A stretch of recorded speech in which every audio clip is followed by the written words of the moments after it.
Nose? No. Goatee? Maybe. Beard? Beard!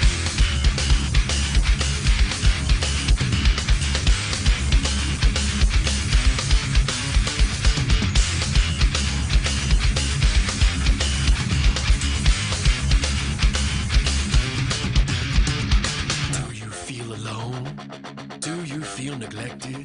Not doing too well with the ladies? Well, I've got the solution for you! Low self-esteem? Throw a beer! Afraid to follow your dreams? Throw a beer! Are you lonely and sad? Throw a beer! You wanna look good and plaid? Throw a beer! Are you working out? Throw a beer! Did your car break down? Throw a beer! Ice caps melting? Throw a beer! Are you stuck in the middle of nowhere and you need to make an important phone call but the battery's dead? You can't find an outlet to plug in your charger? Grow a beard! Grow the beard, feed the beard, brush the beard, manscape the beard, stroke the beard, love the beard, fear the beard, obey the beard, obey the beard, obey the beard, behold the beard, obey the beard, accept the beard, obey the beard, respect the beard, obey the beard.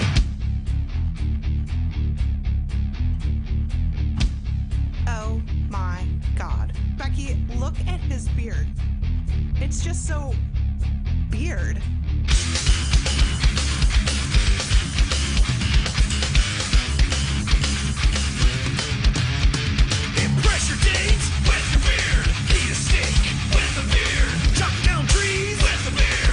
Your enemies with the beard. Catch a fish with the beard. Roundhouse kick with the beard. Troll the net with the beard. Chia pets, chia beard.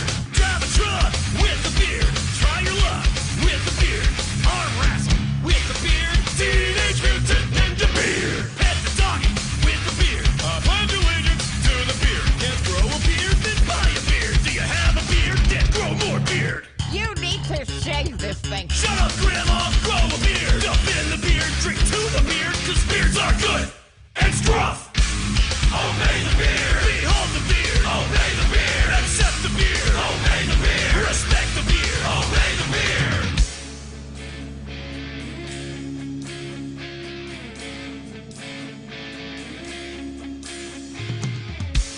I was so empty and lost inside till I grew you. I put my faith in my facial hair to get me through. Well, I can defy the odds again and again with you on my chin. With every moment you grow closer and closer to my heart. I love you, Beard. If you love it so much, why don't you just marry it?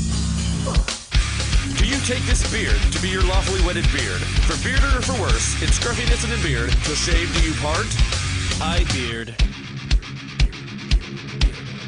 Abe Lincoln had a beard. ZZ Top, epic beard. Dimebag Darrell, Nettle beard. Chuck Norris, kick-ass beard. #1 making beard. Chewbacca is a beard. Santa Claus, Jesus Christ, God has a beard. Obey the beard! Obey the beard! Obey the beard! Obey the beard! I almost poked myself in the eye with the microphone. I was so excited, dancing around to the end of the Obey the Beard music there. Oh, man. That is, it is Beard Talk Live. Our first moment back from the real world, and you got to injure yourself. I didn't look up the previous number of episode prior to. I did. Oh, did you? I did. Can you tell me just for this eventuality? What episode is it right 44. now? This is 44. Like Vic's Formula 44? Like Vic's Formula 44. Or 44D. There was two different. There was Vic's Formula 44 and then Vic's Formula 44D. Ooh. Which kind of sounds like WD-40 now that I think about it. That's exactly what I thought of. And then I thought, why isn't it? But no, it was cough syrup. WD-44. Oh, yeah. Yeah, no, it was cough syrup. I remembered there was actually a formula, and this was number 40. Vicks 44? I just wrote down. You know, we cough for a different reason. I just wrote down 44D. Oops. Did I say the name of the show? You did not. Beard Talk Live. We don't really talk about beards. Occasionally we do. We have talked. We're not opposed to talking about beards. Well, since you bring it up, okay, I do have. You are particularly braided today. I am. Just as a person. I am. Yeah. I am so braided. All right. I am 3 times the amount of braided that I usually am. Okay. Yes. Sure. Yeah. Absolutely. Yeah. Measurably. It's. I mean, you still. I mean, I don't care what you do to your hair. You still look like a Viking. So that's true. I mean. And one day, I hope to work my way up to full dwarven beard. Hey, it works for you, man. Because you can only put so many. You can only put so many braids in this thing, so far. But no, since you bring it up, I do have. We have to create a competition for beards. Oh yeah, the right where we're the judge. Like people send us pictures of their beards. We need a catchy place to send it to, though. Yeah, we do. But first, we need to figure out the criteria of beardiness. I mean, I think it just should be subjective, right? Like, well, then you can't make much of a contest that way. But I mean, I know what you're saying. You want to have subcategory. You want to have like heavyweight beard, lightweight beard, goatee, sideburns only, whatever, right? There's all these competitions, right? Beards more than 6 feet long, beards less than 6 feet long, right? I see where you're going with it. And as it develops, certainly. But I think at first you just need to have one competition as simple as possible. Make it for a short period of time so you get maximum participation. And then offer some sort of a thing, It's the first annual Beard Talk Live beard competition. The winner gets, I don't know, what do they get? A comb or something like that. You get to, one whole entire mustache comb. We're not, this isn't rehearsed at all. We're just thinking of this right now as you're listening to us speak it into likely unexistence because, dude, I have this problem where I have ideas you know what we should do? And then insert idea here and then go, yeah, that's a great idea. And then maybe you plan out, the first couple, 2-3 steps, and then you wake up the next day and it's gone. Yeah. And I do nothing about it. And then, every once in a while, somebody will remember one of these and they'll be like, hey, weren't you the guy that was gonna, I'm like, oh, that, right. So here's the problem. So, I have all these ideas. So that's why writing is literally magic. So that's been happening to our species for as long as our species has humaned. Writing? Like So that thing that you just described, where you have this idea, yeah, and nothing ever happens to it. It just like a fart in the wind, just gone. And as soon as we've developed writing, then we can put that fucker down, and now the physical world will remind us of our own thoughts. And then, when the physical world can remind us of our own thoughts, we can go, oh yeah, and add a thought to that thought. Yeah. And then we can figure out how to turn those thoughts into a thing that is in the physical world that is still reminding us of that thought. I think that the thing that you think I thought I was thinking is the thing that I thought you had already thought of while I was thinking it. Well, why would you think that? That's a really good question. All right, so we're back, right? We're back from the real world is what we are. We were in what some people will call the libertarian utopia. It's not a utopia. It's not designed to be a utopia. What it is a working model. Right, it's only one day, well, 1 week a year, right? But one time a year. Utopias like square circles can exist only in the mind. Right. But it is a working model of a society that functions without government. Right. Yeah, this is the real world. It's a microcosm, if you will. It's a test bed, right? When you write new software, you have to put it in this thing called a test bed. Right. There's other words for it, and I'm probably using the wrong term, but that's what you do. You test it and test it and test it and until it seems like it's not janky anymore. then Yeah, and when you make a coin, if you want to either A, test how the coin will work before you release it, or if you have a coin you think you want to change it, you do a test net. Right. And try your wonky, wacky shit over there. Right. Because then you won't break anything. Right. And so Forkfest, Porkfest, and Sporkfest are just that. They are the test beds. They are here is the trial. Here is what it might look like if people agreed to get together and live, attempt to live by principles rather than by government. Right. And it's fun. Yeah. Yeah. It's great. It somehow does manage to be all things to all people. Yeah. Like it's completely different experiences to different people. Yeah. And you can see firsthand innovation from year to year, right? Especially like just my own evolution, right? Like my first year, I brought some booze and a folding table. Right. And I was like, everybody come drink. Hey, can I get one? Yeah, make a donation. Sure. And Right. that evolved. And so now it's like, a whole different animal, right? Since 4 years ago. I had the best time. I can't thank everybody who was there and, hung out and did that, enough for like just putting it together. There's some things like we'll criticize it and all that kind of stuff, but I just want to say that everybody who attended, you're responsible for making that happen. Thank you. Thanks. Everybody who was there. Thank you. Thank all of you. Thank you. Except for a few of you. You fucking suck. Don't come back. Yeah. Thieves. Yeah, the only people who don't respect the fucking principle. Yeah, they'll work the themselves out whole eventually. thing. The whole thing we're figuring out here is property rights. Yeah. That's the principle. Yeah. Mine is mine, yours is yours. Don't be a dick. When I advocate for government to be abolished, I don't mean to say, and you shouldn't interpret that as me saying, I will eliminate all sins, all evil. No.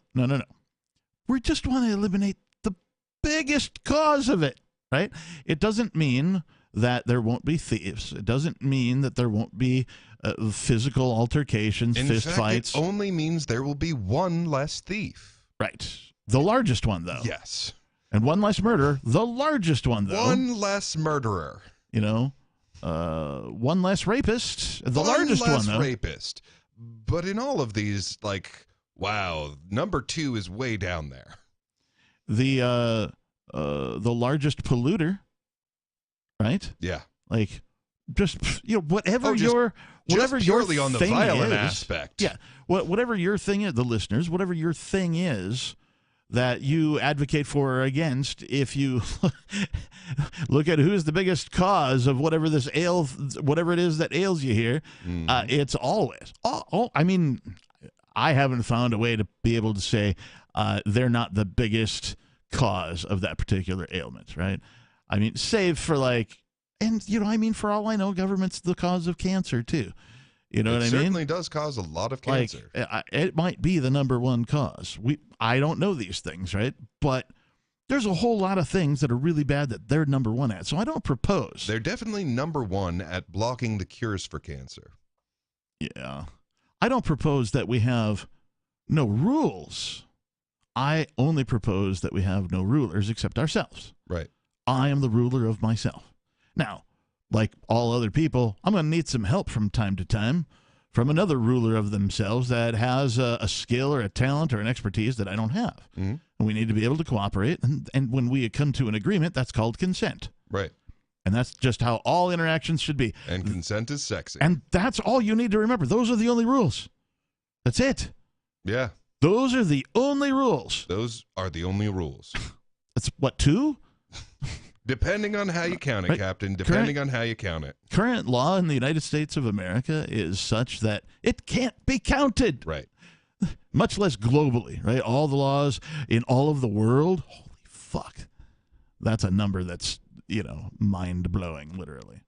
Yeah, and then we'll go ahead and separate into our own little groups where we figure out what the good thing is. Because that's all we're doing. We're just agreeing on what's bad. Yeah. We don't have to agree on what's good. Like, it's not that hard to a certain extent, but it's impossible to a certain extent. So look, we'll figure that out. But we can all agree on what's not good. We can all agree on what's fucking evil. What's fucking evil is aggression. You get what you want by hurting people. It's really that simple. Yeah, there's a big group of people that's all they do. Yeah. Hurt people to get what they want. Yeah. And I'm just suggesting we might consider eliminating that. Well, shouldn't we just get that to get what we want? That's not how it works. You become the evil one. Well, no, that's them. Taking a hold of them evil outside of us where the evil is. It's always them. Taking a hold of something that's doing evil to others to get what you want is just as evil as somebody else taking a hold of it to get what they want out of you. Well, but don't we need to solve large problems? Like what? Well, global warming for one. Global take care of itself. That's actually true. But let's say hypothetically it wouldn't. Let's walk down that path for a second. Let's assume that the globe is warming through man-made causes that can be reversed. Okay. Let's assume this is true and like it's a disastrous outcome if we don't do something about it. Yeah. And obviously it's such a big problem that we need to come together as a large group of humans to do something about this. This is going to take a lot of stuff. Well, you see, we can. We have proven over and over again that we can voluntarily come together across the globe with enormous resources to get shit done because we want to, because there's a profit in it. And if you want shit done, pay for it. Yeah. And do it voluntarily. Right. That's it. That's the only and rule. do it voluntarily. Do it voluntarily. Yeah. I want to come back and talk more about Porkfest and Forkfest and Sporkfest, if we remember. But Beard Talk Live, who the fuck is this? Butch. Oh, is this Butch. Yeah, Butch. yeah, but you're also was it Brian and Scooter or Scooby? Hey, something? Okay. Hey, Well, hey man, you're on the show. Hey. Yeah, I mean, isn't like picking on a drunk veteran against isn't that considered aggression? No. What do you mean? So by picked on you mean verbally. Well, wait, so I just want to tell our listeners that he's probably referring to a call that happened about an hour ago on Free Talk Live. And so now we're on Beard Talk Live, and I'm happy to talk about it. I just want to let our listeners know who didn't hear that show. What about cyberbullying to the point where you make them commit suicide?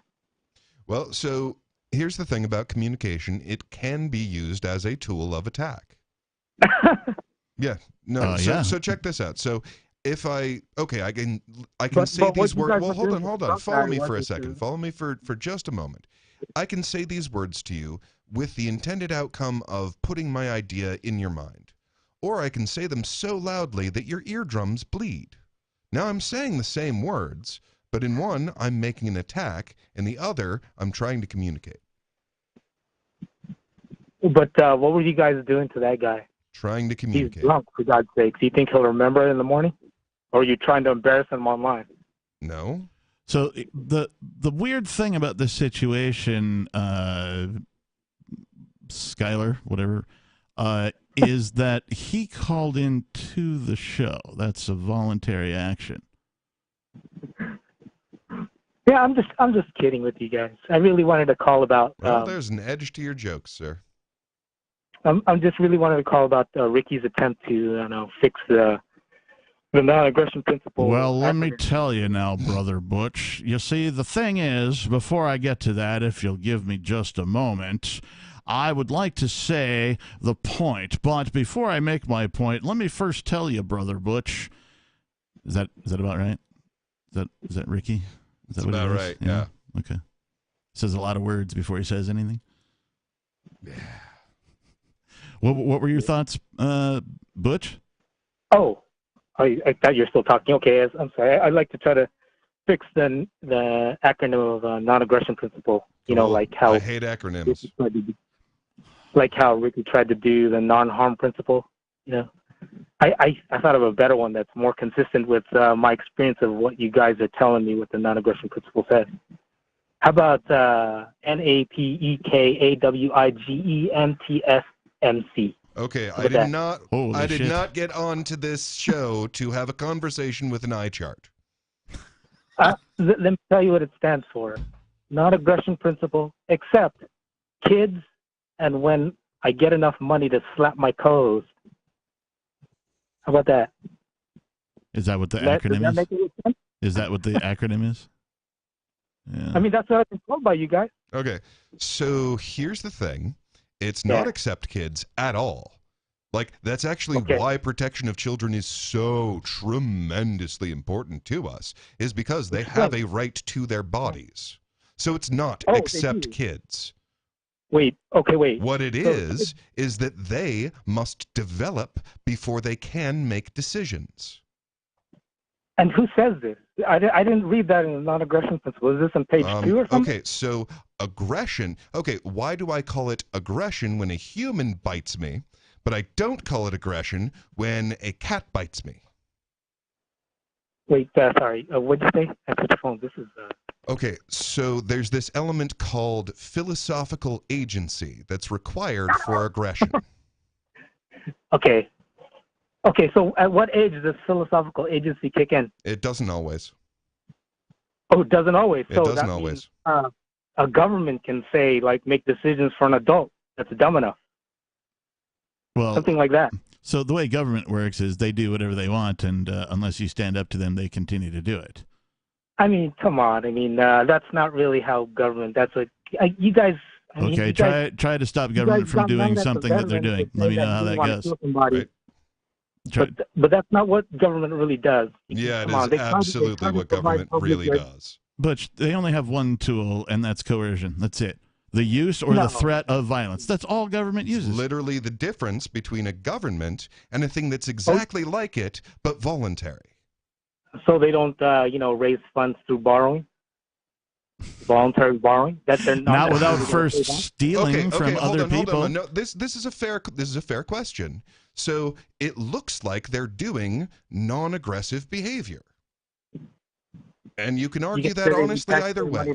But the fact that they are doing aggressive behavior while they do non-aggressive behavior is really the point. So when they use taxpayer money to, like, let's say, prosecute a cop for violating someone's constitutional rights, then that's wrong? Say again? So when they use taxpayer money, to prosecute a cop who violated someone's constitutional rights, like in all these cop videos on YouTube. Is that wrong? Is that wrong? The mechanics with which they do it are wrong, because here's what happens. Let's say in that rare instance that some cop does get prosecuted for, laying a beat down on somebody, right? Curb stomping a kid, whatever. We've all seen the violent things that police do. So let's just say that goes to court, and then the victim is awarded, let's just say, $10 million as a result of winning that lawsuit. All of the money to pay for that is stolen, including the $10 million awarded to the victim. The cop, however, has no penalty to pay whatsoever, except for perhaps jail time if convicted. So you might want to pick a more noble act to make your argument. I mean, they provide public goods, right? There's an old saying. You are free rider hey, Butch, there's an old saying. It is the greatest sin and final treason to do the right thing for the wrong reason. So attacking an attacker is the right thing. Now, are they doing that because they are virtuous and defending virtue, or are they doing that so that they have another excuse to steal shit from you and murder people? So you think the butcher down the street feeds you because he cares about your hunger? Is that what you're telling me? That is absolutely why it works. So the more that he cares about my hunger, the more he'll be able to gauge how much meat he needs to cut and gauge what price he can charge for it. So, yeah, actually. It is because he cares about my hunger. Doesn't have a benefit. So why doesn't he just sell it to you for free? Well, why that's would not he selling. do that? That would actually be the worst way to feed me. Giving something is different than selling. Nobody can sell you something for free. Oh, yeah, you can. No, then it's not sales. It's a giveaway. literally a different idea. Yeah. So there's an exchange and there's a gift. Yeah, he's giving you a good, right? So I mean, it doesn't matter what word I use. Well, then he wouldn't be a butcher. He's giving it away. He really cares about your health rather than his own welfare. Oh, I'm not suggesting that at all. But you're like making your I'm saying that he's not doing evil in the process. And it's a voluntary interaction. Yeah, but I mean, who cares what happens? I mean, these are two separate acts. I mean, the fact of tax collecting and what you do with the tax collection. No, they really aren't. You know, people don't No, care they about. really aren't two different acts. I said this before, right? People don't care when you say, you know, taxation is theft or extortion. Okay, let me ask you something, Butch. Why is it that you yourself cannot apply a 30% income tax to the 300 million Americans? I don't have the manpower. Right. Or the, right. You know, Now, well, if I get elected, well, hold on. Let me follow you. Let me follow you down this path for just a second. If you had the general will of those 300 million to at least beat up the people who disagreed with you, then you would have enough resources to do that. Okay. Right. Now, one of the ways that you might acquire the will for you to do what you want is by appearing to do good deeds, like feed the hungry and prosecute the corrupt. Yeah, okay. So they're literally not different acts. So what do you propose they do after they tax collect? Just give back? No, I propose they don't collect tax at all. But once they do, then cease to exist. That's what I propose they do. Like dismantle. Like figure out how to earn a living in a voluntary way that's cooperative. Yeah. I hate to break this to you guys again, but I'm an anarchist. No, you're not. Yeah, but that's fine. I am. It's just that I believe in like a market system that doesn't. The market is a beast. It's not a soft bunny that cares about people's rights or the non-aggression principle. It's an efficiency beast, an evolutionary efficiency beast. It cares nothing about rights. Nor does government. It serves its evolutionary purpose. Actually, technically, the market itself has to care about rights. Yeah. So if there were no, hold on, you can't have a market unless you have an exchange. That's all the market is. More than one exchange. The market is people going, hey, I got stuff to exchange. Do you want to exchange with me? And you either go yes or no. Yeah. That's all the market is. And you literally can't have an exchange unless you have two parties with property rights. But you can have parties that exchange and other parties that aggress against other people. Yeah, and that's non-market activity and market activity. And here's the fun part about all of this.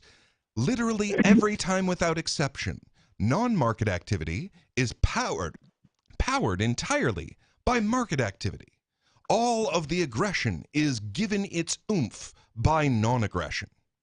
All of the involuntary acts are given their ability by all of these voluntary acts we made to become wealthy.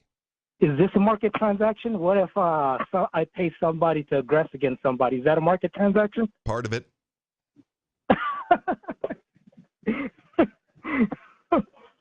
Yeah. I'm exchanging money to have them do an aggressive act. You're trying to so that's different. So that's no different. But when they tax us and then do good things, that's different. I was going to say you're describing taxation in some people's minds. No, it doesn't necessarily need to be. The market will do that.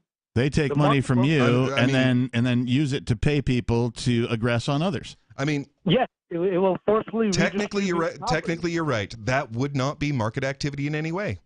Now, yeah, absolutely right. So, in order for it to be market, it has to be property rights. Now, hold on. It leeches off of market activity because if the market ceased to exist, then there wouldn't be money, right? So there wouldn't be a way to pay assassins. I lost that train of logic. Okay. If there were no market, would money have value? What money is just a medium of exchange. It's a simple yes or no question. Just answer it. You can barter. Okay, barter's part of the market. That's one of the things you do in a market. And one of the things you do in a market is non-barter exchanges, which is currency. So if there weren't this currency in the market, then currency wouldn't have value. People wouldn't do things to get currency if it weren't for these voluntary exchanges being made. Yeah, the more complex economy is, the more you need money. Yeah, so what? Right. So what's giving the money power is the ability to exchange for it, which is all market activity. Now you're taking a piece of that value and you're perverting it to the opposite, which is aggression. You're taking a piece of the value and moving it into aggression. But yeah, you're right. You're right. The hiring of an assassin is itself not in any way a market activity because it is aggression. And I appreciate you pointing that out. That's an arbitrary definition. No, You're it's just absolutely that just so that you can call an aggressive market. Not peaceful acts are powered by peaceful acts. What's that? Not peaceful acts are powered by peaceful acts. Not powerful. Not say that again. Okay, aggression is powered by peace. Is powered by what? Peace. Peace. Aggression is powered by peace. Absolutely. Okay, whatever. How do you whatever? Explain that. Give me an example of aggression, and I will show you how it's powered by peace. I mean, I don't even know where this is going. Okay, so let's say I stab you, right? Yeah. Okay. Okay. Now, in order for me to have this knife to stab you, a crap ton of very peaceful interactions had to occur. You can make a shiv out of a rock, right? Right, and I'm being peaceful while I'm doing it. What are you forcing me to say? Yeah, every advance in technology relied upon a bunch of peaceful interactions. I think Scooter's lost. Scooter, are you lost? Yeah. Really reason, well, what else is new? Just like calling stuff just to introduce peace and everything. It's stupid. Like even if I can. Well, thank you for your call. Yeah, thanks, Butch. That dude's hilarious. Right. Let's go over here. Beard Talk Live. Who the fuck is this? Oh, good Lord. You guys are there. Welcome back.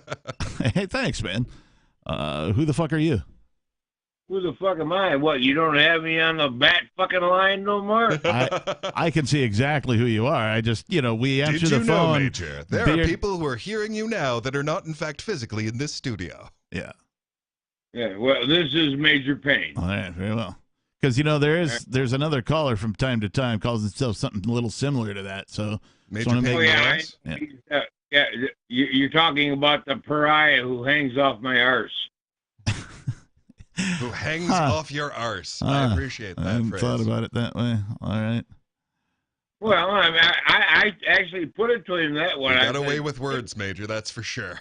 He really does, The pariah that hangs off my arse. He's not really a wordsmith.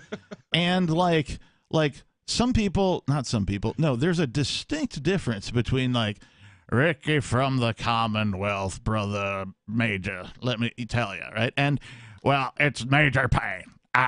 Right? Major Payne's a fucking pirate, right? Yeah. Fucking Ricky from the Commonwealth is like Foghorn Leghorn. That's true. What? Let me tell you. I can tell you all the things. Well, now you gotta let me tell you first, though. Well, there's. You remember the chicken hawk?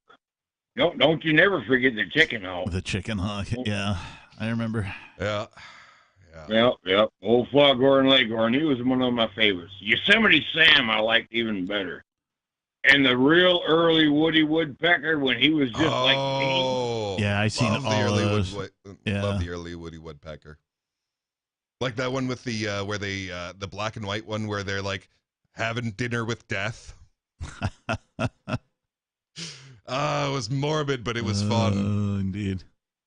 Oh, there was every now and then I'll dive into the dollar bin at the dollar store, and I got a DVD that was old black and white Felix the Cat. When it was all, it wasn't even no audio to it. It was all in words and whatnot. You know. Yeah, it was quite interesting. Actually, I remember having to go back in the days when Disney didn't own everything. Yep. There was this thing called a copyright expiring. I'm sorry, go ahead, Major. you guys were talking about New Hampshire, and if China tried to invade New Hampshire, and what? Oh my God! How ridiculous is that thought? Well, the one Japanese general during World War II, he says, "You do not understand the might of the American machine." He says, "There is a gun behind every blade of grass." Right? Yeah. It's pretty much fucking true. Yeah. But, and I used to think that those guns would have some place in opposing tyranny, honestly. But clearly, they don't. Well, the only place that they have is just that they exist. Yeah. Right? Like, that's a huge number. And that in and of itself, I think right now is probably the best defense that the people who reside inside of the, at least the lower 48 anyway, probably Alaska too for that matter. Hawaii, I don't know. But like that's probably the best defense that people have against tyranny from all comers, including your own. Well, apparently fucking not. Because I saw what happened in COVID. And I at least expected Texan churches to be kept open. Oh, they weren't. No. They at least have, some kind of a reputation of having guns and giving a shit about things that aren't the government. Fuck your religion. They said, fuck your art. Right? You'll notice that there were no fucking concerts. Right. There were no theatrical performances of any fucking kind. There were no recitals. No fairs, no festivals, no concerts, no nothing. Fun. We lived in the fucking movie Footloose. Dancing was fucking outlawed. We did. We literally lived in a place where the reason to live is not allowed. Well, and no one grabbed their guns for that shit, did they? No, they didn't. And that brings me to my other question is, do you think there's more mobile homes and or trailers in this country or guns? I have to go with guns. Yeah, by far. I would think so too, but the trailer park class is just getting built up because we're all getting beat down and beat down. Poorer and yeah, I mean, nobody owns 10 trailers, dude. He does? Oh, I wish. Sorry. That's a joke at somebody else's expense. I mean this without the Pope. That's a joke at nobody's expense. Oh. Sorry, we interrupted you. Go ahead. And I am nobody because I own a trailer, and it's got a house built around. But you don't own 10 of them. It was once described as it looks like somebody drove a trailer through my house. Yeah, cozy. I've lived in mobile home parks. I've drank powdered fucking milk from the government. Comes in a white box that says powdered milk. Nice. Believe it or not, like in big black letters. I've had government fucking cheese, the 5-pound block variety. The old government cheese was good. It actually had it was the like if I can ever say that like I got something delicious from the government, it was the government cheese. Yep. And you know what, Captain? As far as the powdered milk goes, if you mix it up and leave it sit in the refrigerator for a day, and better yet, if you can mix it half and half with regular milk. My mom did this for years. Yep. It don't taste bad. Well, what I like to use it for, of course, is non-dairy creamer, or dairy creamer in this case. Put some of that in your coffee or your hot cocoa. It's I use spot it for on. cooking too. Yep. I use it for cooking as well. Were you calling about something else? Butter? Well, yeah. You know I always got some whale shit for you. Whale shit? Wow. Whale shit. You remember that submersible that went down off of Nova Scotia? Oh, my God. I found a meme of that cop lady that was like supposedly banging all of the cops in her precinct or whatever and got fired or something. Right. And then it's a picture of her next to a picture of that sub. And the caption above her was like, or like above both of them was like, ability to handle 5 guys. And then over her it was 100%. And over the sub it was 0%. That's fucking hilarious. That's hilarious.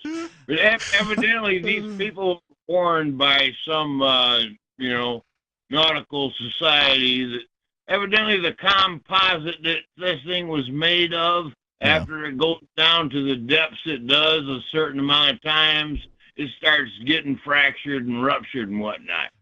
But the thing was controlled by a fucking Nintendo joystick. I mean, this was they had Cabela seats on the sides and shit. Well, I mean, come on. You want to give someone something they're familiar with, right? Anyway, so I have this theory that the Kraken lives in the wreck of the Titanic and crushed it. Let's start another fucking crazy rumor. I mean, it's actually not that improbable that you end up with a giant squid where the Titanic is. I know. That's why it can be a crazy rumor. But the one I called into you about the whales. Hold on, Major. Oh, no, hold on. Emergency incoming thought. We're full on whale shit for a second. Incoming thought. Warning, this is an incoming thought. Wait. The Kraken-tanic? Nope. All right. Go on. It's been voted down. Go ahead, Major. All right, so have you heard about this pod of killer whales off the coast of Spain? Wait, Major, wait. A pod of killer whales? Wait, since we're talking about current events, I have an event that I want to ask you about because I'm sure that you have an opinion on it. Are you ready? Go ahead. It's the apparent bro-down of Musk versus Zuck. I called in about that when it broke. The what?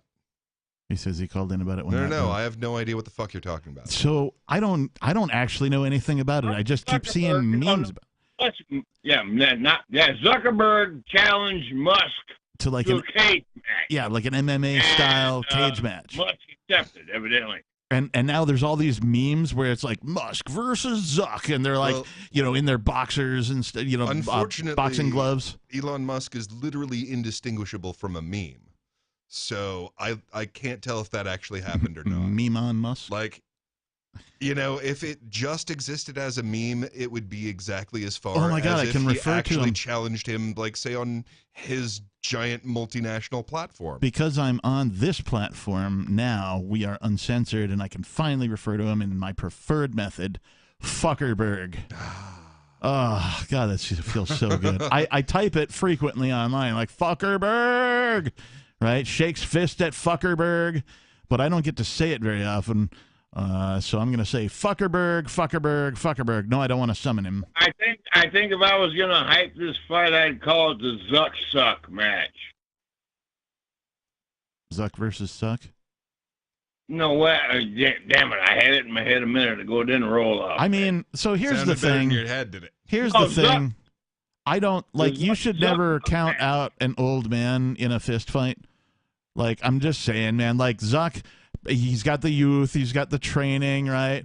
But Musk, he's an old guy, and he's wise. At least wise enough to put himself in the spotlight the way he's done, because that's obviously what he wants, right? Mm-hmm. So he's a man who gets what he wants. Right. And so I wouldn't discount an old man in a fight. Now, he would have to win in the way that an old man would, which is quick, right? It'd have to be bam, bam, and then he's out, right? It'd have to be in the first 30 seconds, minute of the fight, I think, in order for Musk to prevail. I think Zuck, with his youth and training, would prevail on a duration fight. Well, now, hold on for just a second.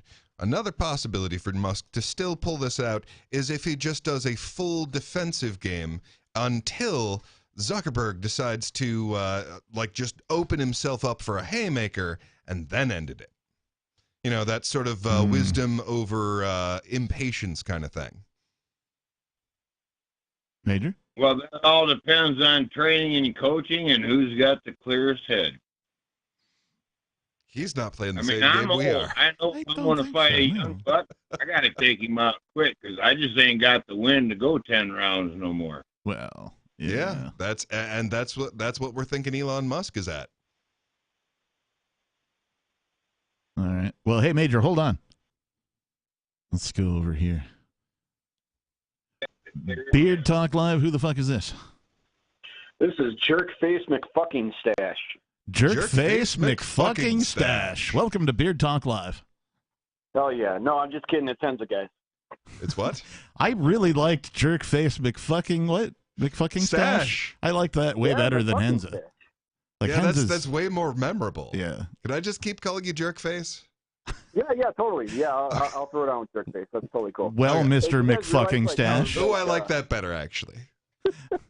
What's up? You guys, May I call you realize, M like, Stash? how... Am I hearing like this thing over and over again?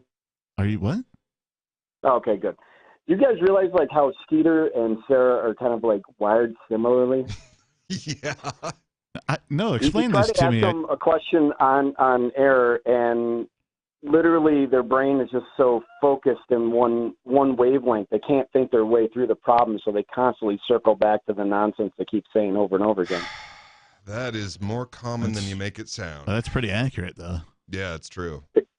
It's pretty wild. I mean, he's like, I'm in the market forces, the market, blah, blah, blah. I'm like, well, if the market just wants to kidnap you and put you on a webcam and have midgets kick you in the shin until you cry, I mean, is that something that you want in your life, or do you want, like, a little bit more freedom, some responsibility and stuff like that? But unfortunately, he's unable to think his way through that situation. Those are words that I wish would have I could have voiced. But that's why you're you and I'm me. So I was watching the docuseries on you that guys. might just need to have my shins kicked. Without government, who will kick my shins? And it is good that I get my shins kicked for evolution's sake. Oh my God. All right. Yeah, individuals like that, unfortunately, you realize they need government, otherwise they'd completely fall apart No, or they die or actually something don't. like that out in the They're wild. the fucking victims, man. That's the thing. They would have the ability to think if it hadn't been beaten out of them. Yeah. Yeah, John Taylor Gatto. Geniuses are born every day. They're as common as, or more common than you might like even begin to think. As grass. But it's the public schooling systems Then that it gets beat it out. Yeah. ground out of them. Just destroyed. It's pretty remarkable. I mean, it all boils down to the public schooling system where these kids go in to get indoctrinated, and then they get hurt, and then they go back to the schools and shoot them up, and everyone says, ban the guns instead of the school. Like, what the hell's going on here? Yeah, I mean, the dude literally cannot process the idea of the market, because when he was a boy, they told him, this is the free market. The place where the government orders everyone what to do all the time. Oh, that's the free market, okay. Yeah, and the idea of, well, hold on. Well, free of what? Well, coercion. It's real fucking simple. Real fucking simple. Now, you might think government, which, depending on how you define government, is true. Because I would say that every mafia is, in fact, a government. All the Bloods, the Crips, every time someone steals your lunch money, they're deciding to be your government. But really, free of coercion. You know what I think I would love to see, and that is in case government actually ever gets abolished, right? I would love to see the emergence of actual leaders, right?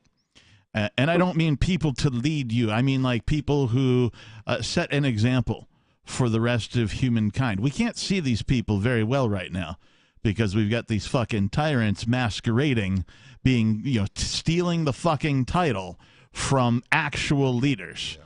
Right? And always jumping in front of the parade. Like you can't tell who the fucking leaders are right now, right? They hide them, they obscure them from us so that we can't see the type of people who will actually help everybody out when there is no coercive agency, no monopoly known as government. Right. That's the part, because all of a sudden, if you get a whole bunch of people who are leaders helping everybody out, helping everybody understand how to adapt to the current situation, how to make sure everything is voluntary, right? Because people are going to need help. I'm going to need some help from time to time, depending on, is the contract long? Is there multiple parties involved, right? I'm going to need some people, and like other people are going to need people just to like do a regular, hey, how do I go shopping now, right? Well, that's largely the same way you did before, but you might have to use many different currencies or different currencies depending on the store that you go to. All of these things people will need help with, but that's a market opportunity. All of a sudden, everybody will be prosperous because they need to help everybody else. And the ones who do the helping that don't need to be prompted, right, will be just sort of naturally revealed as leaders. Right. Well, they do it now. Like, I mean, they're pretty easy for me to see because I focus on individuals. Yeah. And typically I ignore 100% of what they say, and I just watch their actions. Yeah. Yeah. And usually you can see what a person is through their actions. And almost 100% of the time, or I'm sorry, not 100, 90% of the time, the politicians literally work for corporations and themselves. Oh, yeah. And only 10% of the time they work for people. Those aren't leaders. Those people are just basically scam artists who have, figured out how to extract a whole bunch of wealth from the population. Yep. Yeah. And every time and leaders, they're constantly running out there doing charity work and never, asking or taking for themselves. And they're just being generally good people like Danny Sessoms, are like great example of a good leader. People like what? Danny Sessoms from the Crypto Show. Have you ever met him? No. Oh my God. Yeah. He runs around and like people like give him crypto and he does all this like charity work and just like rebuilds buildings and he goes help kids. He saved a girl from drowning. Actually, she did drown and brought her back to life down in Acapulco. Wow. And all that stuff. Well, he was watching a whole bunch of orphans, by the way. So he's taking that's fucking hero level shit. That is comic book level heroism. So I was watching these orphans one day, and I needed to bring a girl back to life. Which, to be fair, I do consider CPR to be bringing someone back to life. I'm willing to call that resurrection. Draw your lines of life and death where you will, but actually, I think that's close enough. Now. Thank you. Cardiopulmonary resurrection? Yes, that's actually what I think it is. I think that it's like a very, very short window, low probability resurrection. Wait, I don't know the definition of suscitation. Right? Or much less how to resuscitate something. But I do know the definition of resurrection. Am I suscitated right now? Am I suscitating? We are the suscitators. Suscitation? It's a snack. Suscitator tots. Suscitators. And when you reheat them, they're resuscitator tots. Ooh. I've gotten carried away here. I'm sorry, guys. It happens from time to time, particularly late at night. I mean, every time I hear tater tots, I think loaded tater tots from Kentucky, or what was that, Country Kitchen or whatever that is. Oh, man. Freaking awesome. Country Kitchen. I haven't heard that. Not Country Kitchen. Sorry, that's a Wisconsin thing. I mean, it's a Cracker Barrel. I don't do America too often, so when I go through... Why would somebody put perfectly good white people in a barrel?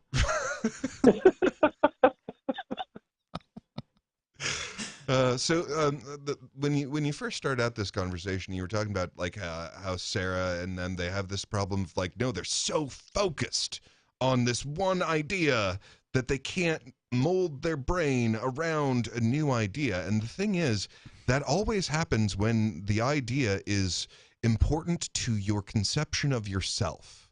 Like if you identify with an idea, then any attack on it will be perceived by your psyche as an attack on your very existence. On you personally. Yes, on your life. And you will respond to it like a tiger. You will make sure that it can't get you. What's the question? Is that a form of narcissism? No, it's identity protection, unfortunately. Identity protection, okay. And if you don't see yourself doing it, then you don't get the option to go like, do I choose to identify with this idea, or is that just something that happened to me? Man, these people are wild. Anyway, I actually called for a different reason, if you guys want to touch on that subject at all. So I watched a docuseries on the Free State Project tonight, and from NBC Boston, right? Yeah, the NBC Boston docuseries of the Free State Project. You can catch it on NBC Boston, their website there. And you guys are dangerous. I mean, like, I'm so you dangerous. Almost cut a school budget. I know. Vote in half, motherfucker. Get that shit right. Hang on, let him finish. I'm sorry, you're gonna have to repeat most of that, Jason. Okay. Talking about how dangerous you guys almost cut a school budget. You almost got like a bill or some kind of like thing where people can vote for secession. I mean, that is horribly dangerous. And then on top of that, you guys single-handedly caused 3 bear attacks. The bears. You'll ruin New Hampshire. Wait. Did we cause 3 bear attacks by providing the people that the bears attacked? Yes. And that's 100% your fault. I watched the docuseries, and that's what the docuseries told me. Did you hear that, Ron? Bears. Now you've put the whole station in danger. Well, let this be a warning to tyrants. We will single-handedly fist fight with bears to get rid of you. Oh my God!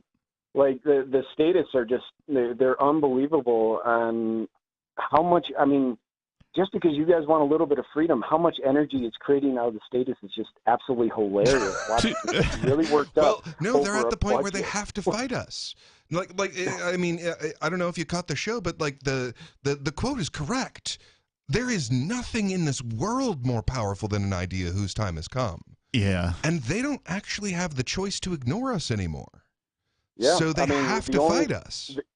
Their best idea is coercion backed by violence. Yeah. It's like, this is our It's best their only idea. We're going to force you because we have guns. Yeah, that's their only idea. That's all they do. That's their only tool. Yeah, and that's our only criticism. Like, look, if all this shit was voluntary, we'd think y'all were weird as fuck and kind of dangerous, but we'd leave you alone to do it. If a bunch of people organized, got together, figured out how to fund and build parks that anybody could use, why would I stop that? Right? I know. I would totally pay for that. It's when they point guns at my friends and my family and people I don't even know to take the money in order to keep most of it for themselves and then put a little bit toward that very thing. That I begin to have a problem. 10%. We get 10%. They take 90. You know. Yeah. And that's basically it. And they're losing sadly, and they're so desperate that they think 3 bear attacks and almost slashing the school budget and having the secession vote out there is going to completely derail you. Well, no. I mean, from everything I've heard, it was a really even-handed documentary. Which, if it you actually give us a shot, that's how dangerous we are. Yeah. Oh, we're so dangerous. I mean, we're so dangerous. That like partying... maybe we got attacked by bears, I guess. Yeah, 3 bear attacks. They like kind of like left it out until the very end to kind of like squeeze that in there. I'm actually surprised. Gotta give you that juicy meat at the end there. I'm surprised it made it in, and then I'm surprised that like they thought it was going to be like the thing at the end, right? You know, like we're leading up to the thing. Oh, it's the bears, right? Like it wasn't quite at the end, so like I give them some credit, but like. It seems to me that they thought that might be the case somehow, or at least that's how it came out in the editing process. But like, I mean, they always have to try to kick you in the balls on the way out for some reason. They're just like, well, we don't like what you have to say, so we need to kind of like tell people it's wrong. You know, this city got overrun by bears. Well, look, I'll tell you exactly why they kept that to the end. Like, people's biggest impact is whatever they see last, right? Yeah. So the way that they want you to categorize all of this information they just fed you is these people are stupid. Oh, so they're so stupid they couldn't keep themselves from getting mauled by bears. Well, yeah, we're stupid. We're freaking human. Well, of course we're stupid. We're going to do a lot of dumb shit, but at least, you know, we're not trying to hurt anybody by trying to do it. Yeah, the smartest people do the dumbest things.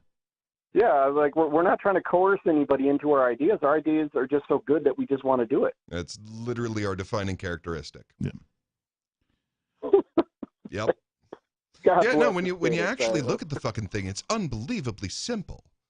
Like our only thing is that let's just do this without, you know, beating the shit out of each other. Maybe could we try that just a little bit in one sector of existence? Yeah. What is your preference, Mr. What was your McStash? Something? Jerkface. Jerkface. Jerkface McFucking Stash. Mr. McFucking Stash. What is your preference? To have somebody beat you until you do whatever it is they're asking, or to have somebody offer to pay you a sum of something valuable in order to do that same task? I'll take the latter, please. Huh. The former just doesn't seem like it's a fun existence, right? I mean, weird. Some people are masochistic and they do like being beaten into, you know, doing a task, but you know, not all of us are masochistic like that. It's just basically 95% of the population is kind of masochistic.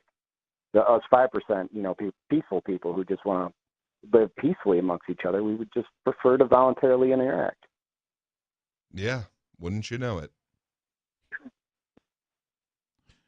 Anything else there, Mr. McFucking Stash? Nope. I got my good call in tonight. It was a fantastic docuseries, and I suggest everybody watch it because it was really great. I do too. Like, you guys are doing amazing things. I do too. And in fact, I know I can say this. There is more from NBC Boston coming. They were at PorcFest. Dan and Shira both were there. They actually introduced me to their boss. And so they were there, and of course, very hush hush about what, blah, blah, and they're like, well, there's just going to be more. That's all I can say. So that's well, I know how that is. Just let you know, you guys are heroes. You guys are doing really good work up there, and hopefully one day I'll be able to join you when things get straightened out in my life. I'd love to kind of be up in New Hampshire during the summer and then back in Mexico during the winter and just sit on the beach and enjoy the waves crashing in. Hey, back at you too, brother. It's a beautiful vision right there. Guys. Peace. Let's go back over here. Beard Talk Live. Who the fuck is this? Oh, good. We're back again. All right, here we go. Yeah. All right. Major fucking vein. Hey, thanks, man. So, sorry, we had to take a call from Mexico. So. What? Oh, Mr. Mark? No. No, he's in Guatemala. No, it was Mr. McFucking Stash, as a matter of fact. Jerkface McFucking Stash was his name, and so, yeah. Fucking Stash. Well, there's an interesting name. Yeah, Mr. McFucking Stash is an interesting character. Some would call him a hero. He was the wagon wheel and died with a toothache in his heel. We might have left Pedro on hold for too long. We may just have. It's an old redneck song. You guys just give me that name and made it pop into my head. Okay, so that one caller that we had that, just probably a little drunk Scooby? to think. No, at the very end of Free Talk Live, that used the fact that he was a redneck as an excuse for not thinking. Redneck. That bugs the shit out of me. Yeah. Look. You're talking about Mr. Buck. Yeah. Buck, yeah, that's his name. Yeah, I wanted to call him all sorts of Buck-related stuff. Like, who the Buck is this? Who the Buck do you think you are? What the Buck is your problem? Yeah. Knock off, buddy. But I didn't want to be censored, so I didn't do it. Using the fact that, I'm a redneck, that's not an excuse for not thinking, number one. And number two, every fucking redneck that I have ever known is a real big fan of being on their land. Drinking a beer and watching the sunset. Doing whatever they want. Right. My land, I do what I want. Doing what they want to fucking do. Yeah. You would think that they, of all people, would understand the concept of freedom. You'd hope. Yeah, I could not understand why that guy would not just say that. Yeah, the politician. No. This is cognitive Stockholm dissonance syndrome. Yes, it's all one word, one phrase now. Cognitive Stockholm dissonance syndrome.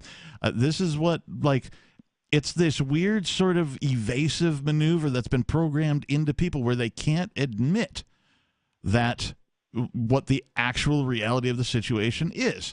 Right? I was ready to rock and roll. Oh, you mean murder people? He can't say that. Literally, he can't. His body won't permit. His brain won't permit him to say, I was ready to kill some motherfuckers because they told me to. We're dealing with the same shit from this COVID epidemic. People can't admit they're fucking wrong. That might be the epidemic right there. Yeah. One of the 7 deadly sins. Fucking pride. I got to tell you, too, doing these shows and that kind of a thing, I've said, you know what? I was wrong way more than I ever have before because I learned so much shit, not only from our hosts and co-hosts, but our callers and our guests and all that kind of shit. Yeah. I mean, that's why I moved here, was so that I could learn shit. Yeah. Have conversations with people who knew things that I didn't. Maybe we could teach each other a thing or two. Yeah. Yeah, and being wrong is half the battle. Yeah. Yeah, in the immortal words of somebody that I don't even remember, you ain't learning nothing while you're talking. What's that? Oh, I'm trying to remember it now. There once was an owl who lived in an oak. The more he saw, the less he spoke. The less he spoke, the more he heard. Why can't we all be more like that wise old bird? Right. Yep. I don't remember where the fuck that came from. It's the Tootsie Pop commercial. No, that's how many licks does it take? Get the 3. 3. A 1. A 2. I tell you what, a big old horned owl probably scared the bejesus out of me more than anything else. I was out in the woods hunting one day. Owls are scary, especially big ones. Oh, yeah. Well, the thing is they're just like a stealth fighter. You don't hear till they're No, you absolutely fucking don't. Yeah. Their whole feather structure is built around pure silence. It means they have to work really hard to fly, which is why they usually just perch and look. Yep. I'm sitting there deer hunting one day, and this thing comes swooping over me, maybe 20 foot. And once it was about 20 foot past me, I heard him. And it was like, damn. It was like I just entered the sonic boom realm of birds. Yeah. I remember being dive bombed by. It turns out I wasn't being dive bombed. There were some kittens. Wild kittens in this like foresty area who had been born, and the mother was nowhere around, and it was being targeted by the owl as food, thinking it was, mice or rats or something like that. And so we saved a few of them. The owl got one of them, but that's how I found out there was an owl. And I thought the owl was much larger than it actually was, because when they got their wingspan, they appear to be, it's kind of like the peacock, right? They appear to be larger than they actually are. So I was scared. Like, I've been around bats and stuff like that, and I've never been really particularly scared of bats or whatever, but this owl was fucking scary, man. Well, and I think part of that is just human beings used to be a primate that was so small that a bird of prey killed a lot of us. I mean, a lot of us, just by carrying off our young. Yeah. So the humans, or the pre-humans, really, that were not terrified of these creatures are all dead. So the ones that were terrified of these creatures, those are our ancestors. Yeah, yeah. And that's still in there somewhere. Well, there is actually a story that I don't know whether to believe the fellow that told it to me or not, but he is missing a big hank of muscle out of the back of one of his arms on the top. And he claims when he was about a year and a half old, a bald eagle snatched him out of his playpen in the backyard and carried him about a mile and a half, and that's evidently when the muscle tissue broke loose, and he dropped into a freshly plowed farm field. And his impact was as such as his wound was in the dirt. Well, about a day or a day and a half later, somebody heard him howling out in this field and went and found him. So, there wasn't no damn pterodactyl, and like I said, I don't know whether to believe the man's story or not, because, hell, I wasn't there. Yeah, But that one's right on the edge of believability for me. Yeah, me too. But like I said, I seen the damaged muscle tissue on the back of his arm, so it had to give me pause. Well, something caused it. Well, and it either was that, or it was something more embarrassing than that. That's I don't know how you lose the whole back of your damn arm. Right? That's a good question. I don't know, wood chipper malfunction, No, that would have ate your whole frickin' arm, dude. I don't know. You ever work in like printing presses, or not printing press, but steel presses, punch presses, anything like that? I worked in a lot of stamping mills. Yeah. So like those things can go awry in many weird ways. I seen a guy. He was just putting his hands in the safety position, and he got hit by a piece of, I can only call it shrapnel, coming from another machine that had malfunctioned across the way. Right, even though they have all these like safety lines and yellow lines on the floor, and you can only go this and all these things, like something went ding. Right, you heard this like ding, and like a piece of shrapnel come flying across the floor onto the other area and hit the dude in the back. So. Oof. Yeah. Yeah, well, there's lots of dangerous lines of work. I used to do wrecker service, and if a chain link snaps, that's not flying like a 50 caliber ball. Yep. Except it's 3 times as big. Ouch. So, yeah, a mechanical accident is a lot more probable, I think, than a bald eagle. But maybe. Well, I don't know. If they're hungry enough, they'll try it. It was a speculative story when I spit it out, and I warned you all. Yep. Anyway, this one here actually happened. Let's go to the whales. There is a pod of killer whales off the coast of Spain that have been sinking ships for about 3 years now. I guess I shouldn't say ships. I should say yachts. Too many damn S's here. And this is learned behavior because killer whales, they live in family units, right? Yep.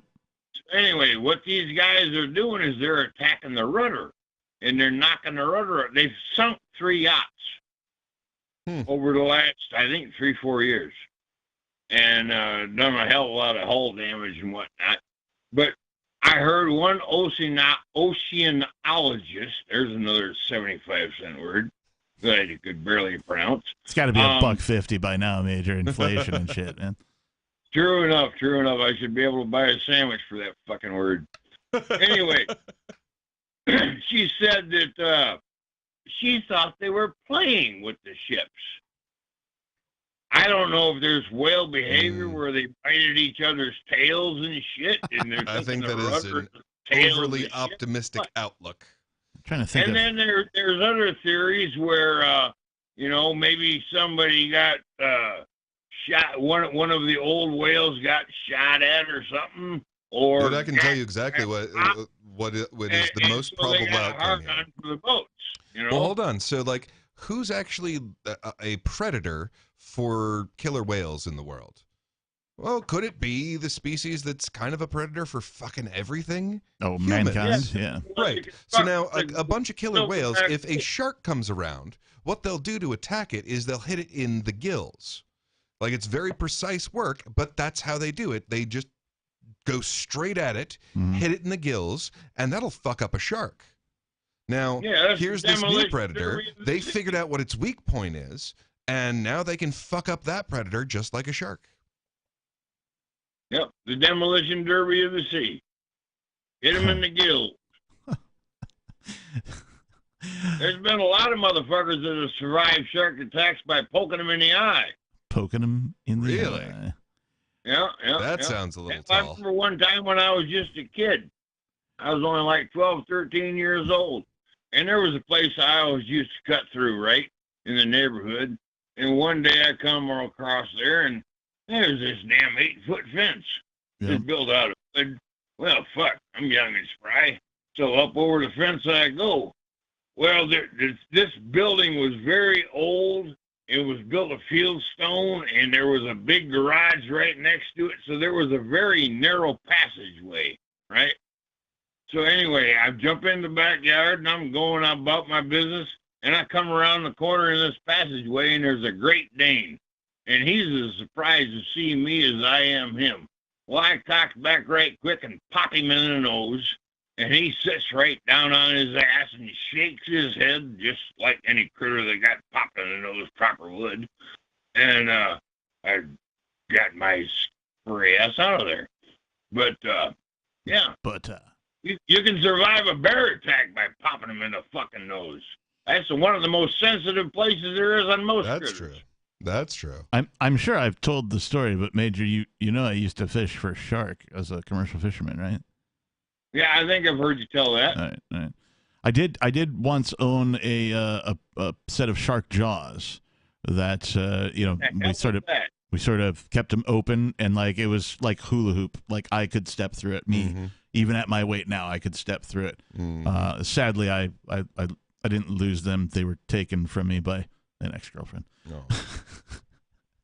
It was one of those get your shit and get the hell out moments, and like my shit went with her. Yeah. Do you know the majority of shark attacks are just like one little bite and then they swim away? So what happens, like, that's actually how they get to know their environment, because they're goddamn sharks. So they go, ooh, what's this? I'm going to bite it. And they go, oh, that's disgusting. I'm going to go clean my mouth out now. Yeah, because humans taste gross. So that's usually how shark attacks go. They go, what's this? Ew. And then go away. It's like somebody taking one bite out of like a whole tray of cupcakes and leaving it there. Kind of.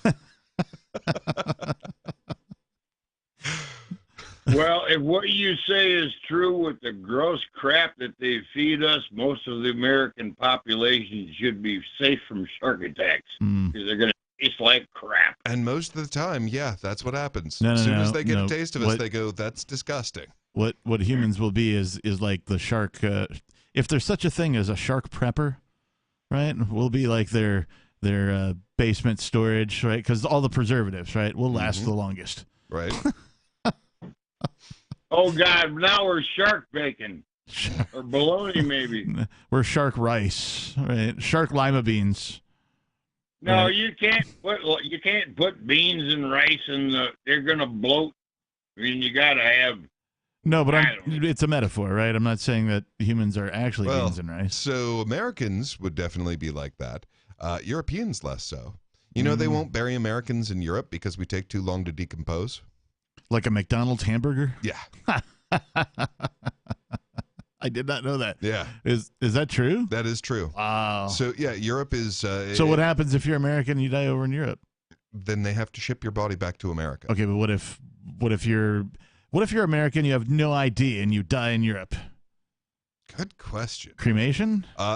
Well, how would they know you're American then? Well, they wouldn't. That's it what. Seems, like, it seems to me we're not. Then they would accidentally bury this body and be like 100 years later, God damn it, this was an American. I'm guessing if they can't prove who they are, they cremate them. You'll burn in a fiery inferno for hell and forever and ever, or at least until your body turns to ash. Yeah, that sounds about right. That's probably what they do with the unidentified.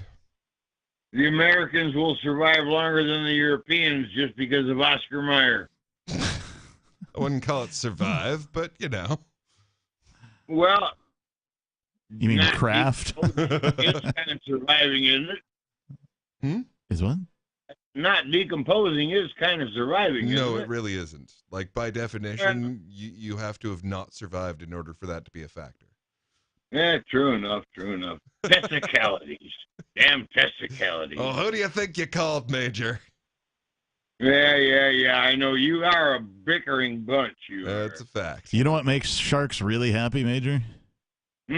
When you take a giant dowel, a long wooden rod with a giant iron hook bolted to the end of it, and you jab that giant iron hook into its gills, one on one side, one on the other side. It takes two people to do it.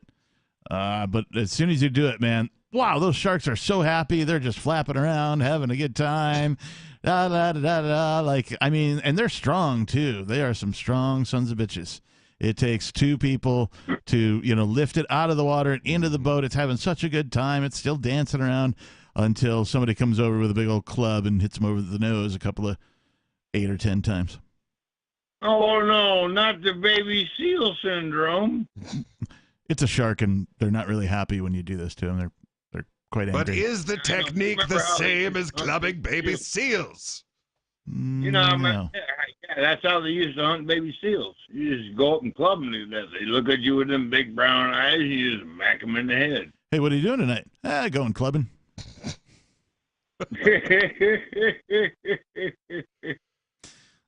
There's some rough words there. All right. Major, I got to let you go. Peace. Beard Talk Live. Who the fuck is this? It's Ricky from the fucking Commonwealth. The fucking Commonwealth. Fucking A, Ricky from the fucking Commonwealth. How the Not fuck to are be you? confused with Ricky from the abstinent Commonwealth. Right, yes. The fucking Commonwealth. Yeah. Or the chaste Commonwealth. No. Or the what? Huh? The chaste Commonwealth. Chaste. Oh, do they have special belts? They do. They put them on their hats. They put the belt on the hats. That's the one thing and that's funny. the shoes. Laugh at me about. My parents laughed at me about it. It had to be about like the belt 25 on the hat? years ago. We're laughing at you right now. Well, I bought this, huh? I'm sorry, what? What the hell are you talking about? What are you talking What the about? hell are you talking about? I was trying to say something. I was talking about belts on hats. You were talking about people laughing, and then we were like, yes, we are laughing right now. Well, here I was saying about I have this belt. Now, I bought this 25 years ago. If you ever look at the belt that a Pennsylvania trooper wears, It's the same kind of belt. And I think I hope that I never look at the belt that a Pennsylvania trooper wears. Things that are not on my list to do. Well, look at the belt of a Pennsylvania trooper. May I live 1,000 years and never look upon the belt of a Pennsylvania trooper. Well, it was $45 25 years ago. And I remember my parents ridiculed me. I still got that belt. You know the damn thing's like brand new? Back when $45 would buy you an entire peppercorn ranch. No doubt. But on to something more serious. Now, this is something I mumbled about on the sister show, and I'm going to reiterate this because I never did get to the big point. When I grow up, I want to be a peppercorn rancher. Peppercorn Which was ranch? the style at the time. I want to grow peppercorns on my ranch. I want an entire ranch full of peppercorns. I want a peppercorn ranch. I'm sorry. Go ahead, Ricky. Well, I made a point on the sister show. I'm going to reiterate that because I have a month. Okay. I'm running for as long office, as you don't you know? ask us for permission to lay this out before you start saying a thing. Well, you know what it is? I'm running for office, and one of the main keystones of my campaign for doing it is blow the damn thing away. And I make no excuses for that. You know. That's your slogan? Vote for Ricky. Blow the damn thing away. No. You want to hear my slogan? No, because I think mine is much better, and I would love to see it on a sign. I'll hear your slogan, though. What's your slogan? Okay. Down with the eagle and up with the cross. I'm sorry, what? Down with the eagle and up with the cross? No doubt. Huh. I think you ought to run in Texas. Yeah. Again, I like mine better. What is yours? Well, we already said it. I missed it because people are shooting fucking fireworks off, and I'm trying to be on the damn air, damn it. It's vote for Ricky. Blow the thing away. Blow the damn thing away. Blow the damn thing away. On Sorry. the air, no doubt. Blow the damn thing away. That should be your slogan. Vote for Ricky. I might say that too. Blow the damn thing away. But here's what my point was. I was thinking about this. Now, the reality when it comes to the Civil War, everybody tries to say it's about slavery. Of course, that never quite worked. It's poorly Actually, named. half of the people say that. It's poorly named. Well, that's for sure. well, yeah. That well, is you know, true. only half Ain't much Civil War. Because nothing's Here's the too civil about reality. war. Reality is very simple, and I was pointing this out. You see, in 1861, South Carolina blew it away, and the CSA formed quickly. Now, see, it wasn't really, the way I look back Blew at it it, away? wasn't. Is this a phrase where you're from for seceding from the federal government? Blowing away the U.S. Constitution. Huh. All right. I like it. Do you mean I've like yet to form an opinion? like I'm wondering about the mechanics of this because there's Yeah. several ways in which you could blow something away, like a piece of paper, for example. One is with like a leaf blower, right? Two is with like a hand grenade, right? Right. You know, I like that one. That sounds pretty good, or some other. Do I form of really weapon. need to attack a piece of paper with a hand grenade, though? Could be, but here's what it comes down to. It wasn't leaving the Union. I mean, it wasn't so much that. What happened is, and this is where the importance is coming in, it's that the CSA stood up proudly and said, hey, this land here, this land that used to be yours, this doesn't belong to you. It belongs to us. Well, that's where they what went wrong. They should have said, this land was never yours. Well, I don't think it would have made a difference to Lincoln because regardless, 600,000 people would have died. He would have blew the shit out of the infrastructure and destroyed the economy anyway. Yep. See, there's a reason why I'm saying this, and they made the right decision. They did. They paid for it, but they made the right one. See, I'm looking at No, I can't say that they did. No, they Well, should have. here's the second Number choice. one, I'm not saying that you shouldn't leave the Union. I'm saying, like, number one, you should have left way earlier. Number two, you should have left for a different fucking reason. Well, regardless. No, The I point think is, that's look- pretty goddamn important, Ricky. Is that the reason you left the Commonwealth was so you could own people? Oh, I don't think. Oh, come on. You actually believe that was the only reason? I think that was explicitly the primary reason on their side, yes. All right. Now, what about the North? like today. How come? Why didn't they leave their own union? Because they had twice as many slaves. I'm not saying they shouldn't have left the Union. Like, we're North fully had agreed twice on as that. many slaves. You know what I smell? Bullshit. Well, check your drawers. Okay, well, because I can point directly to the propaganda and the explicit statement of here's why we're leaving and here's what we intend to do. Like, no, that is at least to the South why they were doing this. Right, but in reality, the war itself, we're talking 4 years of it, was not so, okay, we could have slaves. Nobody's going to fight over that. Was it part of it? Yeah, they will. In 1859, sure it was part of it. So if by fight you mean send other people to die. The North. Huh? Well, hold on. You said no one's going to fight over that. If by fight you mean send other people to die, there's definitely people that will fight over their ability to own people. But one point I'll make on that, so let's talk about the military. And these things are documented. The difference between the Union military and the Confederacy military. Okay, if you look at the Union military, were they outmanned the South? Of course they were. Reason why? They had twice as many slaves. That's point number one. Point number two, when you look at the South, in reality, here's what was different. Were there slaves in the Confederate Army? Of course there was. But the reality is, unlike what you're going to say North, is the dumbest possible move, but go ahead. Unlike in the North, you know, the amount of slaves that were actually in the military were small in comparison to the amount of everyday people that went and ran for their guns to defend and it wasn't fucking slavery. They were defending the fucking land and their livelihood. They're not going to, because most of these people didn't even own slaves.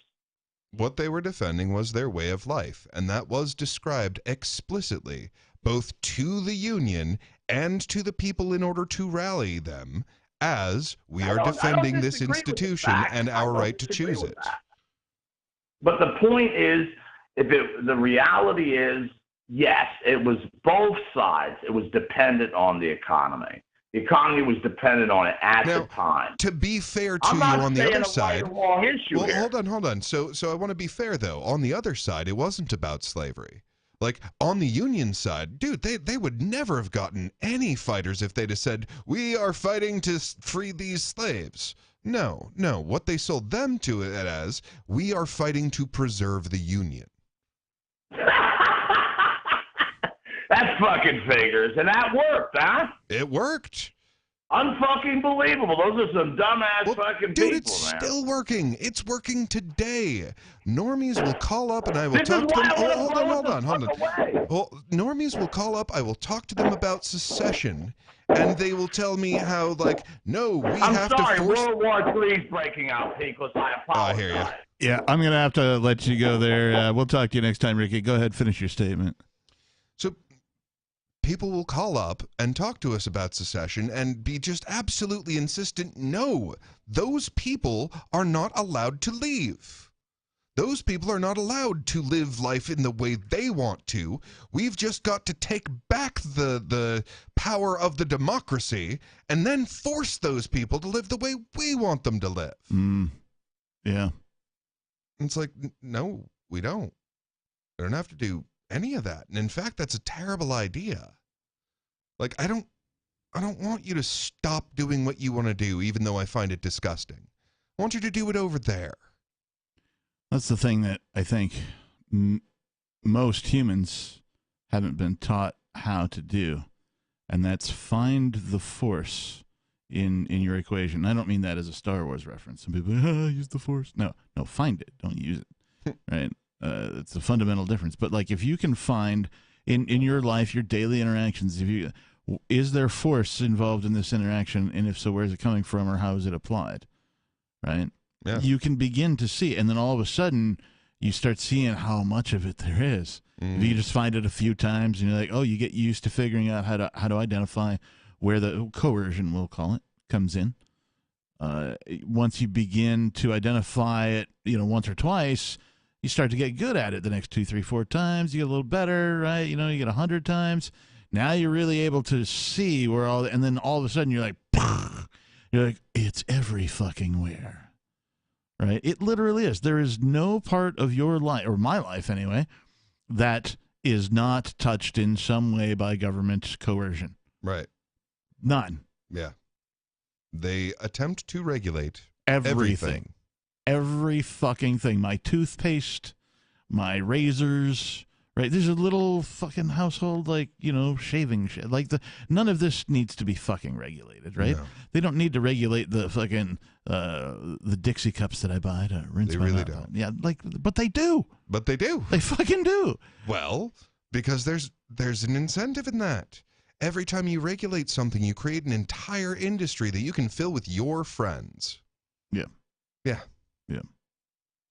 Yeah. It's what it all comes down to. There's what we can convince people to do or buy, and there's what we convince people. Yeah. Authority. Yeah, exactly. We are going to take a little bit of a break here because it's about that time. I'm going to prepare for it. We usually only do one break, and so we're keeping with that tradition, of course, with tonight's episode. How many is it now? 44. 44 is what we've got. And I'm just going to play some music, give us 10 minutes, and we'll talk to some more beardos, be beardos ourselves.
a way for them to tell us who to blame or not blame. If only they could tell us who to blame or who not to blame.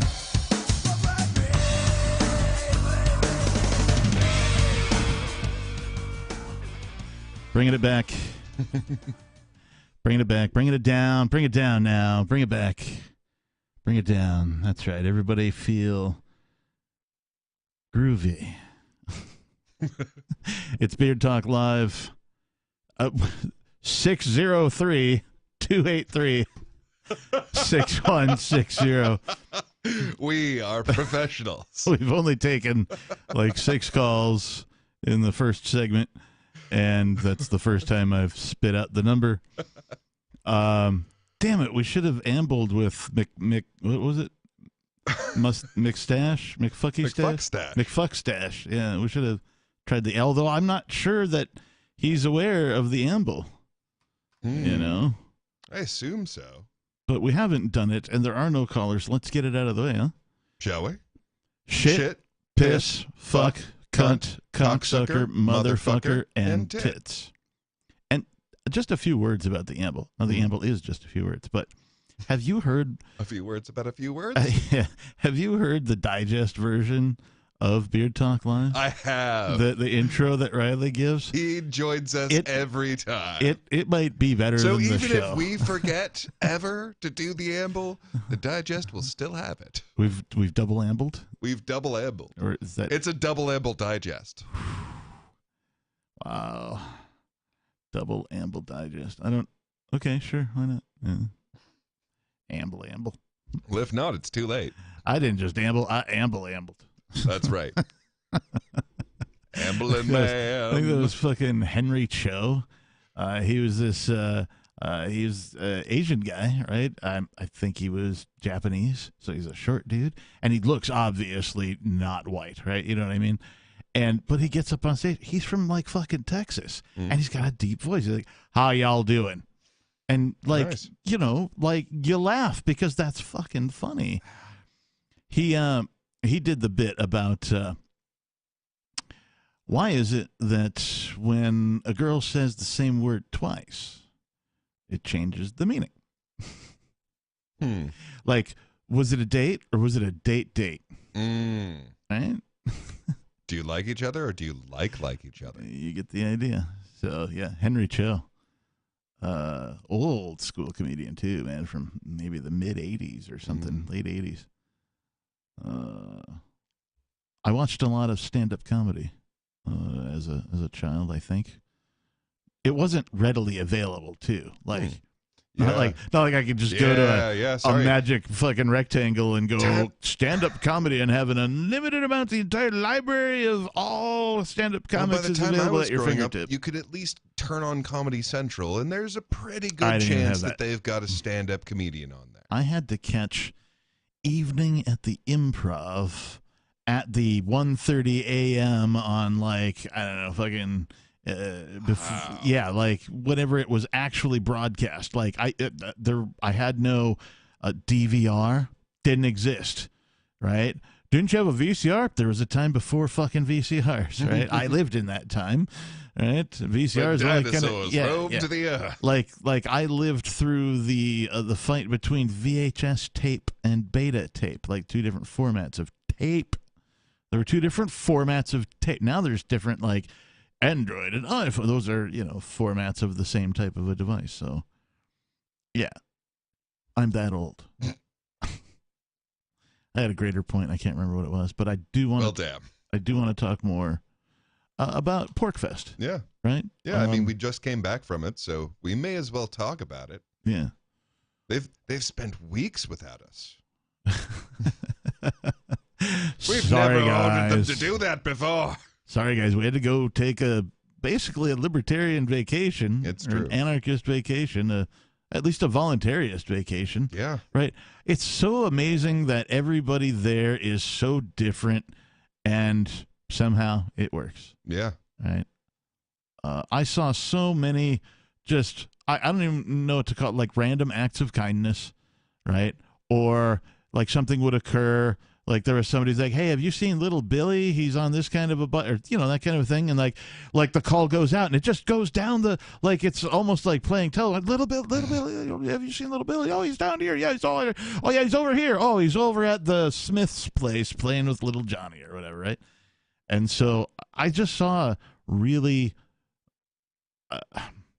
interesting interactions that like I call community. I call like this isn't a market action. This is just human action, right? Mm-hmm. Human beings helping other human beings to understand something, to learn something, to congratulate them on something, to participate in something, to just transact, to practice what it might be like in the absence of this behemoth, this grotesque organization of violence commonly referred to as government. Right. Yeah, and the thing is, as soon as you enter that world, there's just so much extra energy. Because that's what happens when people voluntarily transact with each other. Yeah. They both end up with more than they started with. It's a miracle. The things are the same, but what's happening has completely changed. And because what's happening has changed into a better energetic state, you end up with more energy available to you than you started. Yeah. And everything that everyone's doing just gets amplified. I think it's important to know that this is an intentional thing, right? All of the people participating intend it to be successful going into it, not only, I mean, mostly for themselves, but also for all their friends and other people doing things and putting on things and trying to make things go and spread the message of like, hey, freedom, freedom, freedom, freedom, freedom, freedom, freedom, freedom, freedom, freedom, freedom, freedom, freedom. Right. I mean, and that's what's going, and it has a buzz, you're right, because everybody who's there intends for it to be alive. They intend for it to work. They intend to show the rest of the world that it is, yes, possible for insanely diverse crowds of people to interact voluntarily and have it be peaceful. Yeah. Well, at least everyone that's going there repeatedly. Yeah. Now, the newcomers, half of them, it's just, hey, there's this cool thing. So they don't really have the intention, because how could you? Well, they do if they were attracted by the ideas of freedom, right? If they found out, they're like, oh, wait, there's people that were first-timers that have known about, like, all of the pork fests, but this was their first one. Because they're like, I've known about Pork Fest. I can't believe that I haven't been to one yet, so I figured I better come to the 20th. Right? Like for some people, this is a bucket list item, right? Like, yep, I went to Pork Fest in 2023, and they'll never come again, and they never went before, but they went to one, God damn it, because they knew what it was about. A Pork Fest doesn't hide itself. Right. If what's Pork Fest? So like hashtag Pork Fest. Oh, look, porkfest.org or whatever. Yeah. Right. Or whatever. Hide itself. Shit, we're just bad at advertising. No, actually, they're average at advertising, I would say. All and that's especially with a zero budget, right? Like, I think I might advertise myself and my 3-song EP. Well, turns out a zero budget is the first step to being bad at advertising. I might advertise my shit more than Porkfest advertises theirs. Right. That's all I'm saying. Throw some marketing at. I mean, you can't though. It can't get bigger. Yeah. Like if you haven't been to one, you might. It's too big for the place that we hold it, and I don't think it can be anywhere else. So the only thing that can possibly happen that makes any sense is for it to reduce in size. I disagree. Yeah? Oh, yeah. On a number of fronts. So, like, one way that it could extend itself is in time. Well, certainly. But I'm saying, like, the number of people attending, right? Like, it can't maintain this level of attendance. If you have to have more people attending is stressed at the same every time, year. Well, so here's the thing. You just have other pork fests. I mean, look, everyone's like, hey, why don't you have a free state project in my state? You know what? Try out the fucking idea. Give it a shot. maybe find half a dozen of you and just, have a barbecue. Decentralized? The thing that's already decentralized? Yes. That is precisely what I am suggesting is possible. Re-decentralization? Yes. That's precisely what I'm suggesting is possible. Like the whole point of living in the network age, which is really what this is. Yeah. The whole point of living in the network age is that you can tap into it anywhere at any time. Okay, so now this will sound weird, but now I'm thinking like, okay, there's like a mecha organization that's, it's just these networked people. Yeah, and so now it's like the UN of like anarchist areas, right? So like you've got like the Anarchapulco people, right? That's an area, and you got like the Free Staters in New Hampshire. That's an area. There's some communities in other areas that are also like expat but very libertarian based places, and so now those are we'll call them the United Nations of voluntarism. Mm-hmm. Right, those are the leaders, if you will, the self-evident leaders of voluntarism, in my opinion. Mm-hmm. Yeah, that's another thing, is that people assume that since there's no rulers, there will be no leaders, and that is the furthest insane thing from the truth. Yeah, that is absolute, and fair enough. There's lots of people that think we're overly idealistic because they think that we're trying to make a world with no one like being at the head of anything. Yeah, just no, that's dumb. Imagine the best people being the heads of stuff instead of the dumbest. And lots of things to or be most the head corrupt. of. Like having lots and lots and lots of things to be the head of instead of just one. Yeah. That's really the idea. Yeah. And everybody is sort of the head of themselves. Right. And because of that, you're going to have people that are amazing at the kind of organization and leadership that it takes to have very, very different cultures of people, like still be in good enough relations that we can keep the market going. Yeah, there's going to be people that are awesome at that, and they're going to be very well paid for it, because who doesn't want that? Yeah, and it's not going to take much, right? Like, for the first time, there's anarchist infrastructure, right? The blockchain, thank you, Satoshi. The blockchain is anarchist infrastructure. It works. It doesn't ask permission to exist. It just is. Mm. Well, and this is why I would like to change the culture around tipping. So I think that we should expand tipping. I think tipping should just be a thing, and this becomes more possible as we make better technologies for user interface, but like we should expand tipping to the point where it's just a thing. Hey, I appreciate you. Have, 10 Satoshis or whatever. Like, just that way you just give a little bit of your appreciation to people that you appreciate. Because then you are rewarding the people who are coordinating this thing, because that's just what they do in their spare time. Yeah. You're just giving them a little more spare time. And I think that's how you would get good leadership on diverse projects. Yeah, I would be very interested to see like leadership reveal itself. Right. Because right now, in order to find leaders, you kind of have to seek them out. You got to kind of know what specific niche you're looking for, where you need, to be led, so to speak. What information you seek, you can find them. Sometimes they bump into you, or you bump into it, and you're like, nice. Yeah. Yeah. I mean, like right now, it's all clamped down. If you want to be a leader, you got to play the murder game. Yeah. On one capacity or another, you got to play the murder game. And I get, like, people, not everybody wants to stick their neck out, Not everybody wants to risk their lives for, an idea or whatever. But you really do. I mean, in one way or another, you're risking your life. Yeah. So it's why the whole, like, we'll just leave. Oh, and be subject to foreign policy. Right. Yeah. One way or another, you're sticking your neck out. Why should we leave when they're the ones who suck? Yeah. Getting out of bed. There's a risk in that. Not getting out of bed. I think there's a much bigger risk there. So, welcome to life. Welcome to reality. You're always sticking your neck out. You may as well stick it where you want it. Yeah. So, what did you enjoy the most about Fork or Pork? Oh, man. I mean, I really liked doing the EP thing. That was fun. Okay, so there was just every other fucking second the most pork fest thing ever. It was just such as. So I currently have like a top 2, and that is selling your AR for an ounce of gold, and watch out. The 10-year-old girl selling moonshine is ripping people off.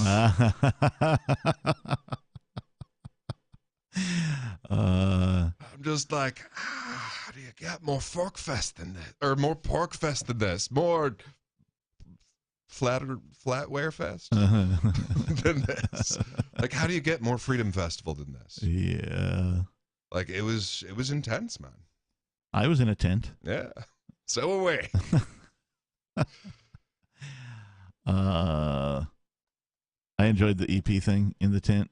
I didn't do it at Porkfest. I did do it at Forkfest, and I've said, you know what? I'm pretty sure I headlined Forkfest.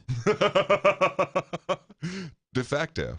Like, yeah, just because, like, I think I might have been the only thing officially going on, you know. Well, music-wise, yeah. I mean, sure, there were other people, but most people were there setting up for Porkfest. But that's why I wanted to do it on Sunday night, right, of Forkfest. Oh, well, Porkfest Eve, Forkfest if you was will. dominated by one event, and that would be the wedding. Yes. And another reason why I wanted to do the EP like the thing wedding on Sunday. Headlined Forkfest. Yes, the wedding did. Yeah. I guess. I went last. That's what I did. I was like, I'm going to go last. You know. Oh, so you closed for Nikki's wedding. Great. Nikki's wedding opened for me. Yeah.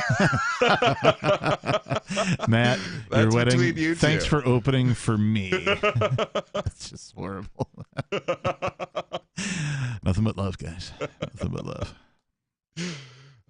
They better believe you, Matt. They didn't.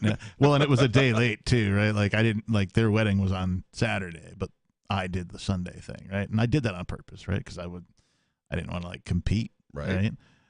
In retrospect, I should have just been like, "There's a big ass stage in there. Can I just get up on it?" Right? You know, people are already here. You know, whatever. Damn it, Captain.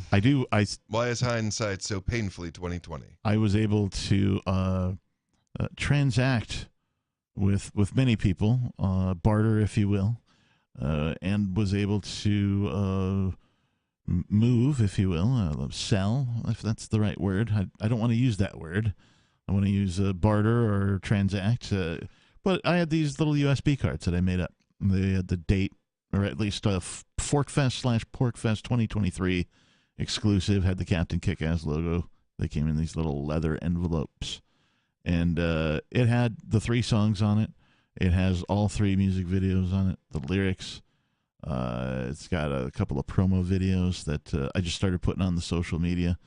And there's some other, like, just some odds and ends, some weird stuff that just bonus material, right? I just threw some stuff on it, some, like 3 songs or something.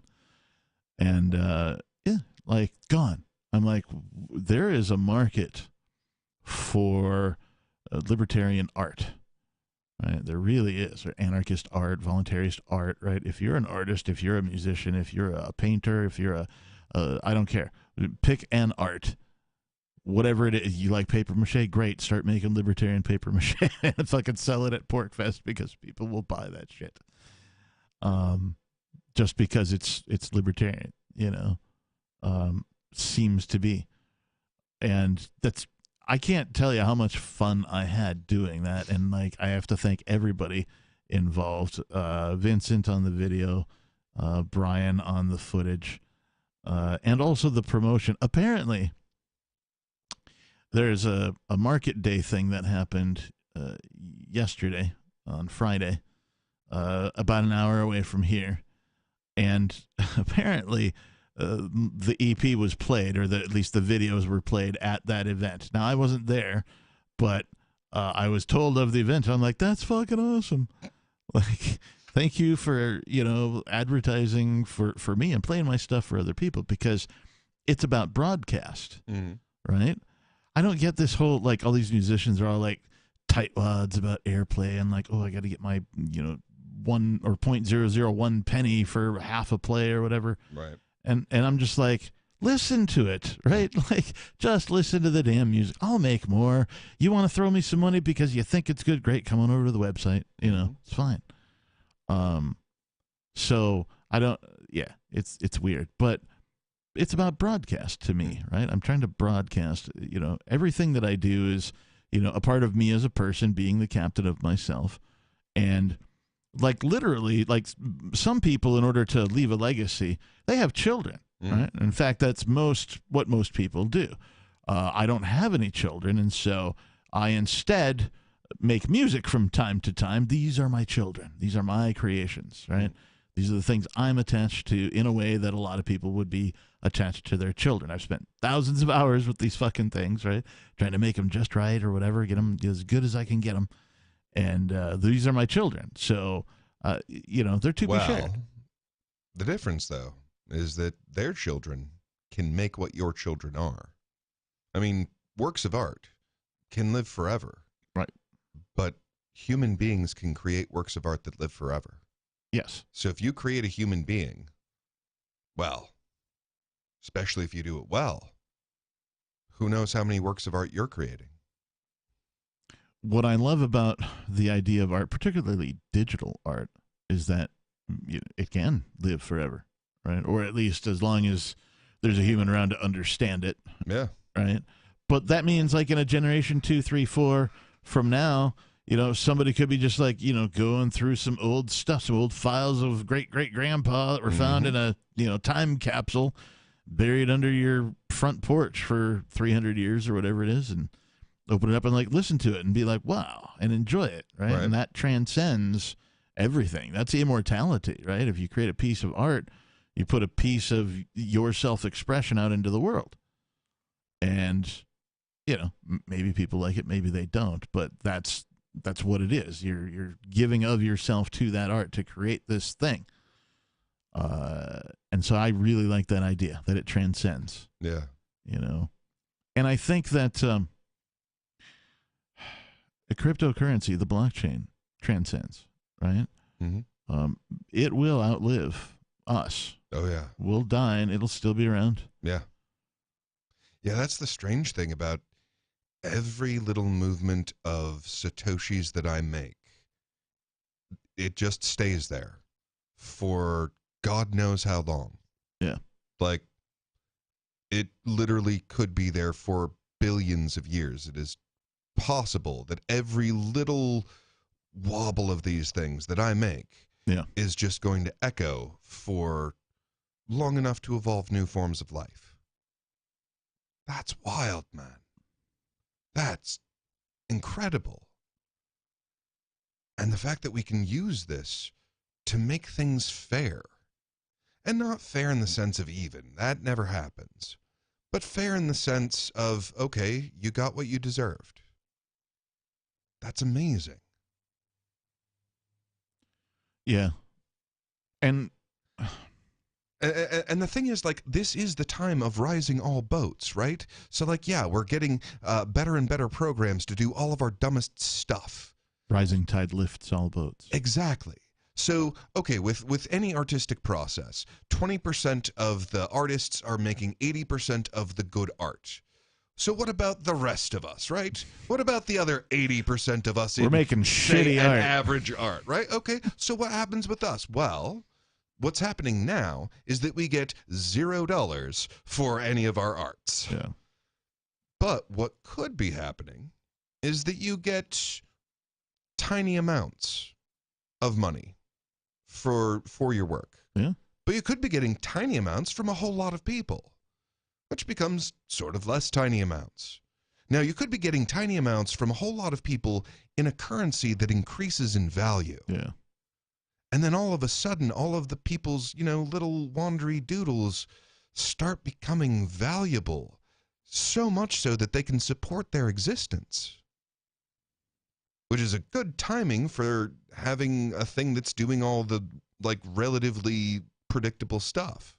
Yeah, it is, I don't even know the right word. Sad's not the right word. But the fact that artists can't make a living. I mean, some can, but it's, there are far more artists than there are, we'll call them profitable ones who are paying their bills with their art. right? There are far more people with a day job doing some art, right, where the day job is paying their bills and the art, if they're making any, it's supplemental. There's way more of that than there is of artists who are self-supporting. Right. And that could use a change, I think, in my opinion. It should be okay to do art as your job. Right. But it takes an incredible amount of support, viral effort, right? It can't just be the artist making the art. It has to be people going, I identify with that art, and then I want to share it. It's the sharing part, believe it or not, that's the most important. Right, yeah. And that's what establishes a network of value. Yeah. Like you have a network of people that value this art. And what's amazing is that we suddenly have the ability to transmit value itself. That's true. Broadcast value. Right. So these networks of valuing things now have the ability to construct themselves at the rate and in the method of financial networks. Yeah. That's huge. It is. Let's do the thing that we do here on Beard Talk Live and answer a phone. Beard Talk Live, who the fuck is this? Hey, is this me? I don't know who me is. What's your name? Oh man, my name's Brandon. What's up, man? Brandon, what's up, man? Got a question. Okay. Real quick. Hey, I own a business and I got a dumpster, right? Okay. So I throw my trash away, but there's always a lot of room left over. So I don't care if the neighbors throw stuff in it. Fine with me. Yeah. So the neighbors start putting their trash outside my dumpster. Should I be pissed off about this? Put a sign up say, hey, put your shit in the dumpster. I don't care, but I would talk to them. Yeah, it's weird that they would leave it next to the dumpster unless, I don't know, somebody can't actually physically put it into the dumpster, Yeah. If you got a disabled neighbor or something like that, I think it's weird. But if you know them and you know who it is, you might just say exactly what you said to us just now. Hey, look, I don't care if you have trash to put in the dumpster, but just put it in the dumpster for me. I think that's totally fine. All right, man. Yeah, I was just kind of curious. But hey, one more question. Yeah. Libertarian. The definition of a libertarian is basically, the way I see it, I'm going to think this way, but I'm not going to force you to do what I think. Correct? Sort of. I think of it as the golden rule, right? Do unto others, right, as you would have others doing it, whatever that is, right? Yeah. It's basically don't hit people and don't take their stuff. Yeah, that. So there's two directions, right? There's authoritarian, the direction, and there's libertarian, the other direction. Now, the authoritarian direction brings you to totalitarian dictatorship, and the libertarian direction brings you to voluntarism. So anyone who is in that direction is libertarian.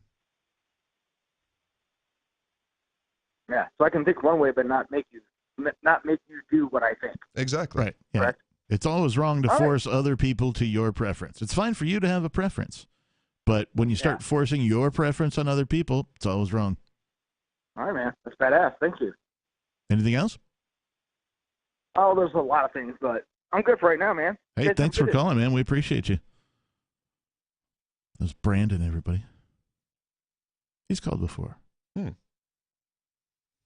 I feel like the last time he called. I feel like he was nervous. Some people get nervous when they call into talk shows, that kind of a thing. They get a little rush or oh my gosh, I'm being broadcast, right? It's a little stage fright. Oh, I definitely did. I did too the first time I called in, which is weird though because I don't know too. In my regular ass life, I'm not really that much of a spectacle, but yet I played guitar and got on stage for 22 years and played in bands and shit and made a spectacle of myself. Right. And then I do this too, right? But this is I don't know. This is a different thing to me. Talking, I think I don't know. It comes kind of naturally to me, obviously. I think you kind of reveal more of your identity through speech than through your distinct identity through speech than through music. Music has a lot more to do with what we all have in common. Music is how you get emotions across, And the thing about emotions is like, yeah, sure, we have them in different ways and in different like quantities and all that, and about different events, sure. But the thing is, we have the same emotions. Yeah. Whereas with words, it tends to be more your own particular pattern and what your particular world is made up of, which might be radically different from what other people's pattern is. And that kind of opens you up. So like to have a lot of people potentially hearing your pattern means that they could disapprove and eject you from the tribe where you will die.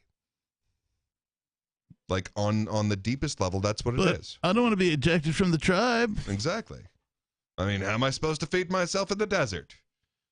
Know how. That's how. Knowledge. Knowing is half the battle. You know what the other half is? The battle.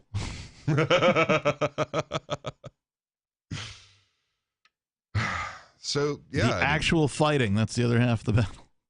Yeah, it's wild, but people are more afraid of public speaking than they are of death. Well, let's see what this guy has to say about death. Beard Talk Live. Who the fuck is this? Good evening, gentlemen. This is Phoenix Aurora. Hey, man. Phoenix Aurora? Yes. Yes, sir.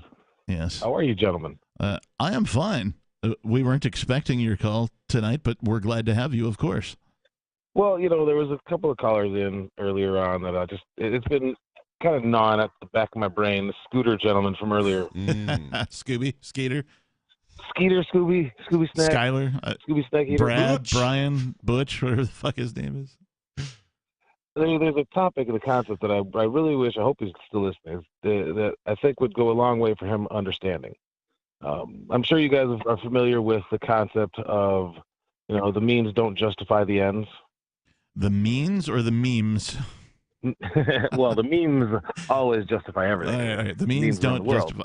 Yeah, I mean, I think it was. If you're walking down the street and, you know, you just got paid, I come out and I rob you, jump out of an alleyway, hold you up with a knife, and I steal your money, but I go and I buy coats for a bunch of homeless kids. Well, but the coat buying was awesome, right? Robbing you, right? Without the government, who would rob people to buy coats for the homeless? That's the question right there. Exactly, without violence, because, you know, that's all government is. But the coat buying, that was awesome, right? It was totally different. Sure, except it doesn't justify it. But I tend to put a little twist on this concept. Right. For me, I like redefining it as the means. The means define the ends.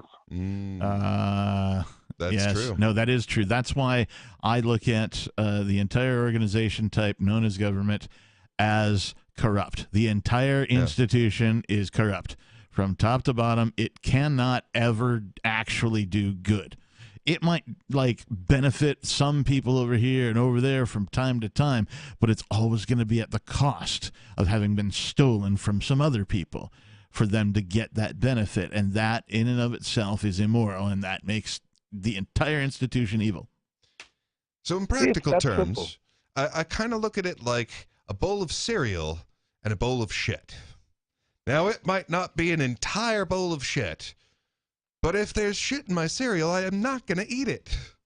And that's how good and evil works. Like, oh, but they're doing all this great shit. No, there's shit in your cereal, man. Don't eat it.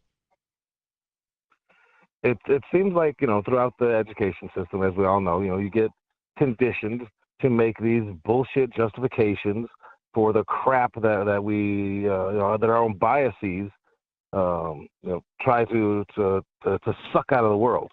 You know, we're trained through the education system to just lie to ourselves a little bit more and a little bit more and a little bit more and a little bit more until you wake up one day and, you know, you're completely denying the reality around you and advocating for, you know, neo-Marxist bullshit concepts that are literally designed to destroy the free world or the concept of a free world. Yeah, that's exactly right. Well, because a free world isn't giving them a free lunch. Mm-hmm. I mean, that's why they can't allow us to be free, you understand, is because they demand that our creation be theirs at no cost to them. That's fundamentally what it all comes down to. That's what tax is. Yeah. Your creative spark, your imagination, that belongs to me with nothing for you. Yeah, it's just like, to me, I look at it as energy, right? If I, as a human being, own myself, I own 100% of my energy. Yeah. Right? Somebody taking some percentage of my energy away from me without my consent is wrong. Yeah. Right? So that entity exists, and it's taking more than 25% of all of our energy on a daily fucking basis. And that institution is known as government. Yeah. Grandpa Ernie likes to put it this way, and I love it. I love the way he puts it. Yeah, Ernie's awesome. You know, it's a difference of degree, not of kind.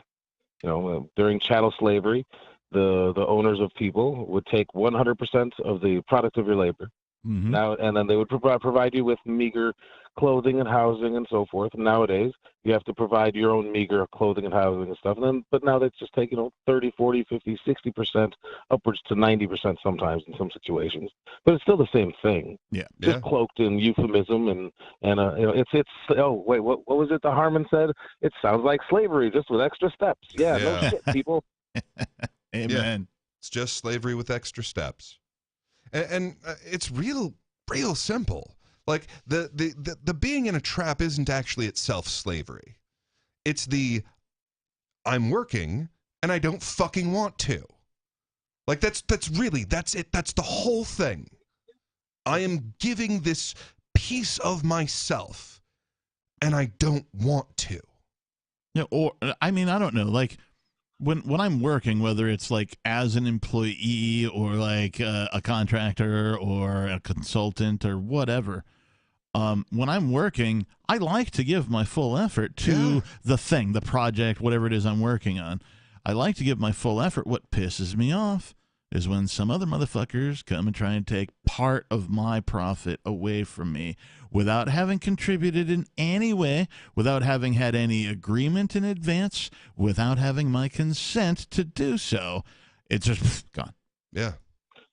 Which is why, you know, I think we talked about this at the tent at PorcFest, and we're going to be talking about this coming up in the next couple of weeks. This is what really drew me towards the concepts of Vonuism, because you don't have to have the shiny badge and the fancy hat to be government. It's anybody that's trying to use force, fraud, or coercion in order to take from you. That is government. It's the same mindset. It's the same concept. It's the same actions. It's the same energy behind it. Mm-hmm. And Vonuism is all about reducing the ability to be coerced from your susceptibility to coercion from private and public actors. No, I'm sorry, private and government actors. What ism is? Vonuism? Vonuism. You're going to have to go ahead and tell us the etymology of Vonuism. So Vonu is an awkward contraction of voluntarily not susceptible to coercion. It's very, very awkward. I strongly dislike this word. It's kind of a portmanteau, but it's I've heard better. It's like a portmanteau that like sort of trails off at the end. It's a partmanteau. A partmanteau. That'll be our portmanteau. Yeah, I'm pretty sure that there's a Hindu deity by the name of Vanu, so you can't actually claim Vanuism. Vishnu. No, that's a different one. Oh shit! They got that many? Dude, do you have any idea how many deities they have in Hinduism? Because they literally don't. Unfortunately, no. They literally don't know what the number is.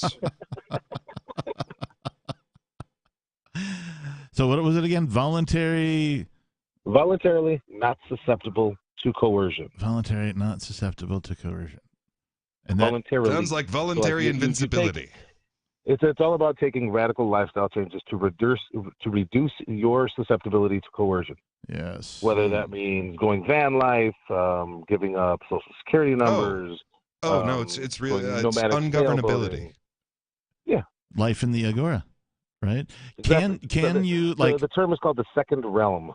That's the little jargon for Vonu. Okay, now we're getting pretty culty.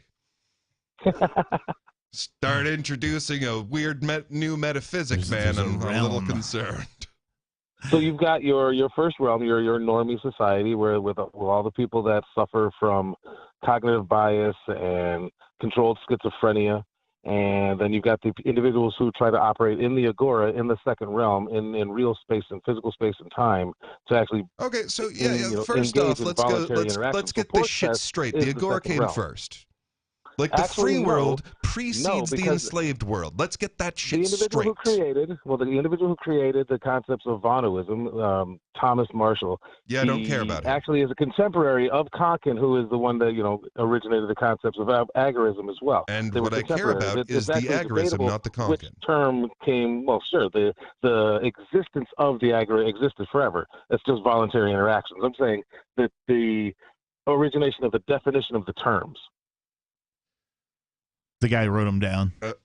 Okay, I speak English. We have our methods for creating words.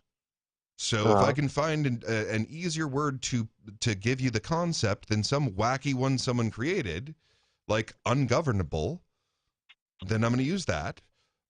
And if someone labels freedom secondary, I'm going to say fuck you. Freedom is primary. The agora came first. Well, I don't think we're talking at cross odds, actually. Well, and that's the thing. Like, I'm not going to let someone else sculpt my entire language for me. No, this is a negotiation. Same reason I don't use Z and Zer. No, those are absurd. Fuck off. Can be equal at the same time. It's just the delineation of another type of freedom strategy. Okay, so you had mentioned, like, different lifestyles, particularly of freedom-minded individuals. You mentioned van life. In some, I mean, that's a little more encompassing than just living in a van. That's like, RVs, trailers, right? That kind of stuff. In one of the chapters that was written by Shane, he breaks it down into like urban van lifing, nomadic van life, and different tactics and techniques that you can use to, run under the radar from the bludgies. The bludgies. What's a bludgie? Short for bludgeoner? Agents of the state. Is that a British term? I like goons personally, but Is bludgies a British term?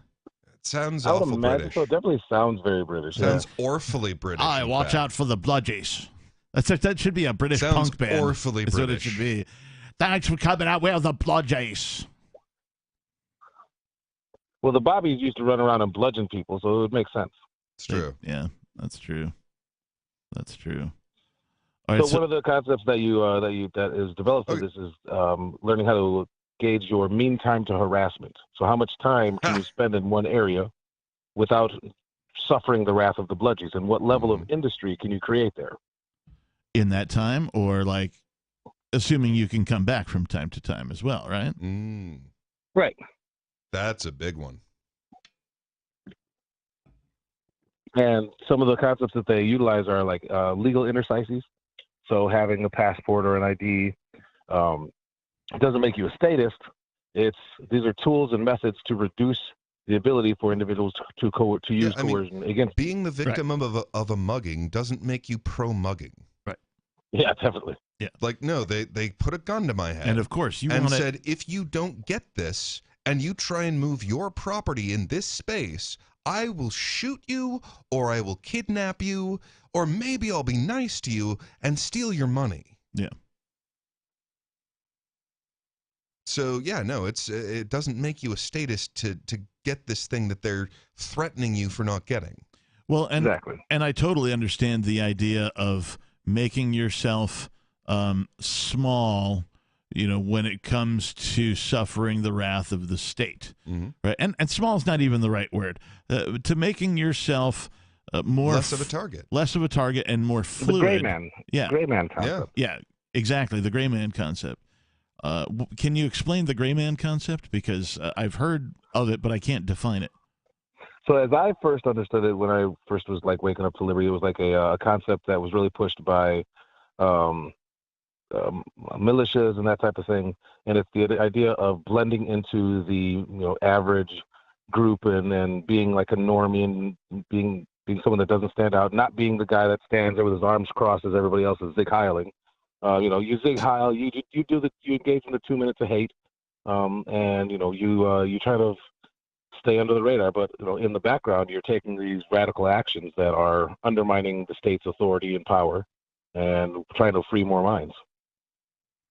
Yeah, and I got to say, it's a much more effective strategy now that we have cryptocurrency to develop networks and save with. Because like you can 100% do that and just watch the monstrosity fall. Yeah, I mean, you look at the Desert Lynx. He's been living off crypto for 5-6 years now, exclusively. It's amazing. Yeah, I think Andreas Antonopoulos, he wrote The Internet of Money early on in the crypto days. He lived off cryptocurrency. He's the first person I was exposed to that at least said he did, and then would be able to explain sort of how. And I thought that was amazing. So sometimes it took an intermediary between like the place where he was going to give his talk, his book tour or whatever, to like exchange between individuals so that he could get paid in the crypto. But he would only do his engagements in crypto. Airbnb was one of the first places where you could spend your crypto. I don't know if they take it directly. I've never used it on Airbnb, but if they don't, there's at least a gift card option to get to Airbnb through crypto. And so all of a sudden this second level infrastructure gets built around gift cards, and there's this gift card economy where you can get a whole bunch of stuff for crypto, and you can also buy stuff and then turn around and sell it for crypto with your crypto now. So that's a two-way market, right?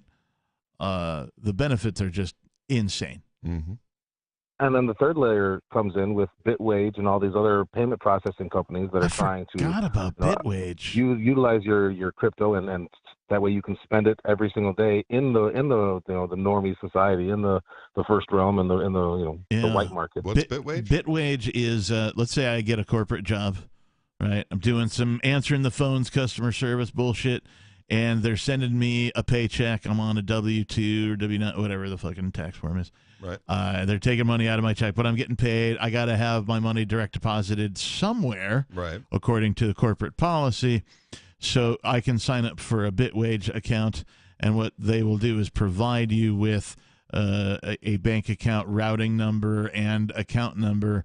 Your employer can then take that information, route the U.S. dollars to it, and then instead turn around and transduce that into cryptocurrency and drop it into your cryptocurrency wallet. You can actually get paid your 100% paycheck, your net paycheck, not your gross, right? Your net paycheck in crypto through something like Bitwage. Wow. And but the biggest weakness is the fact that it's you don't own your own keys. It's third party, right? So it's not yours, and it's a service that you have with. And to be honest, they will allow individual accounts, and they have an avenue for individuals to get accounts, but they gear their business towards this being an add-on service that employers can provide. So imagine getting hired at a place, and one of the benefits, they're like, yeah, we give you some free beverages and snacks in the cafeteria over here. We always play foosball on Tuesdays. Oh, and if you want, we have this company we partnered with. You can get paid in cryptocurrency. You'd be like, yeah, okay, sweet. I'll take that job over a job that doesn't offer that. Well, but now, hold on. You said that it's not your wallet? They're a third-party intermediary service. They charge for their services. So okay, they are the exchange. Right, but they don't hold on to the crypto. No, so they receive dollars and in return give you crypto. Right. Okay, yeah. You have to have the just as you would have to trust a bank. Minus some sort of fee. In order to even, get your direct deposited money out of it. Well, you don't have to give all of your check. You can still set up a Bitwage account and then tell your employer.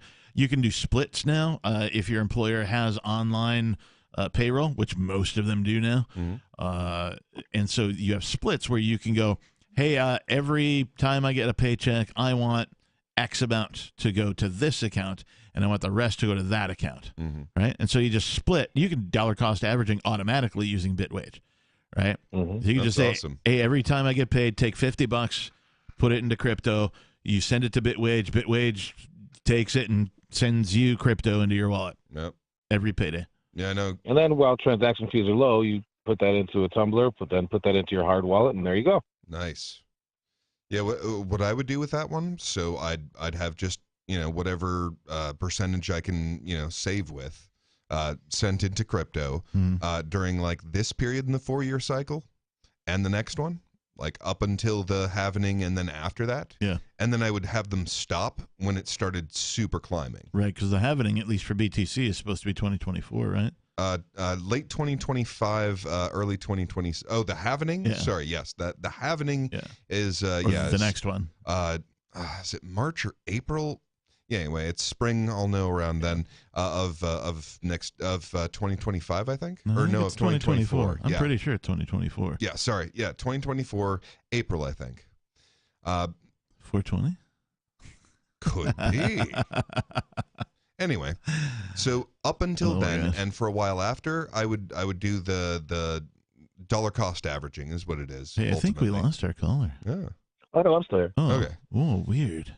Yeah. Then as soon as it started climbing past a certain point, I'd be like, just give that to me in dollars, and I'll put it back in when the price calms down. Right. Yeah. Yeah. Yeah, I mean, if you could set up some type of bot to where it automatically changes it after it hits a certain price point. Well, no, I mean, it sounds like this way you wouldn't have to. You just have to turn off the portion that's being sent from your direct deposit when the price gets too high. And then when you think the price is at a decent place, you turn it back on again. And you'll have a little bit of extra money that you set aside if you were smart, and you can throw that in when you feel like. I like it.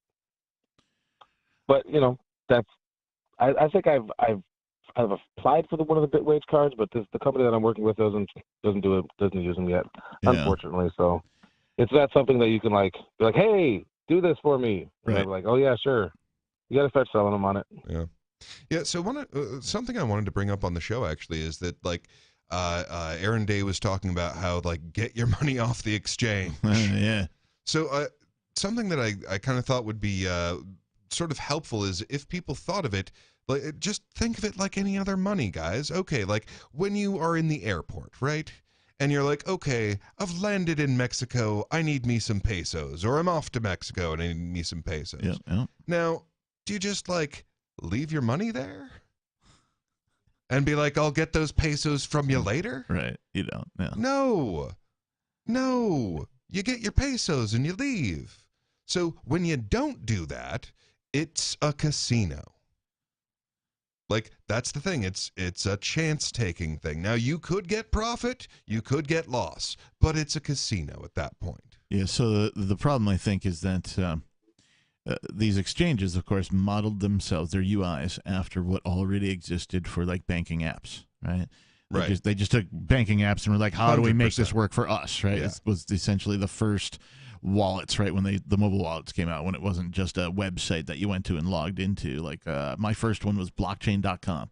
I think was my first one, long time ago, long since been closed and emptied and all that kind of thing. But it took some doing, right? Kind of like getting your first MetaMask now. You got to you jump through a bunch of hoops and do some things and install a thing, and it's not that hard, but it's more steps than it used to be. But these mobile wallets now, the non-custodial ones, I mean, they're still top dog. There's other wallets coming out that I keep hearing. I can't remember what the hell it is now. There's a wallet I keep hearing about, and everybody's like, it's pretty awesome. I'm like, okay, but yeah, I think what you're talking about really speaks to something that's kind of at the heart of all of the issues and the drama that we had at PorcFest this year, which is the dissolution of the understanding of the values and the reason why something was created. If we look at the incidences that happened at PorcFest, a lot of people like to attribute it to the influx of normies and quote-unquote statists, voters and so forth that came for all of the presidential candidates. And I think there's no real way to avoid any of that. That's a hurdle that any concept or any community or any system has to overcome, is the introduction of less consistent actors within the marketplace that are coming into it because of how popular it is. Right. Yeah. The bigger the market grows, you know, the numbers just bear it out. You're going to have some bad human interaction. Yeah. There's an old saying: the market can remain irrational longer than you can remain liquid. Yeah. And it's bound to happen in any system, and I think it's a good thing for PorcFest to have all these issues. And you know, the schisms are growth. The challenges is how any good system will weed out the weak links and break free of that to actually grow in the future. Yeah, and so organism is anti-fragile that way. Exactly.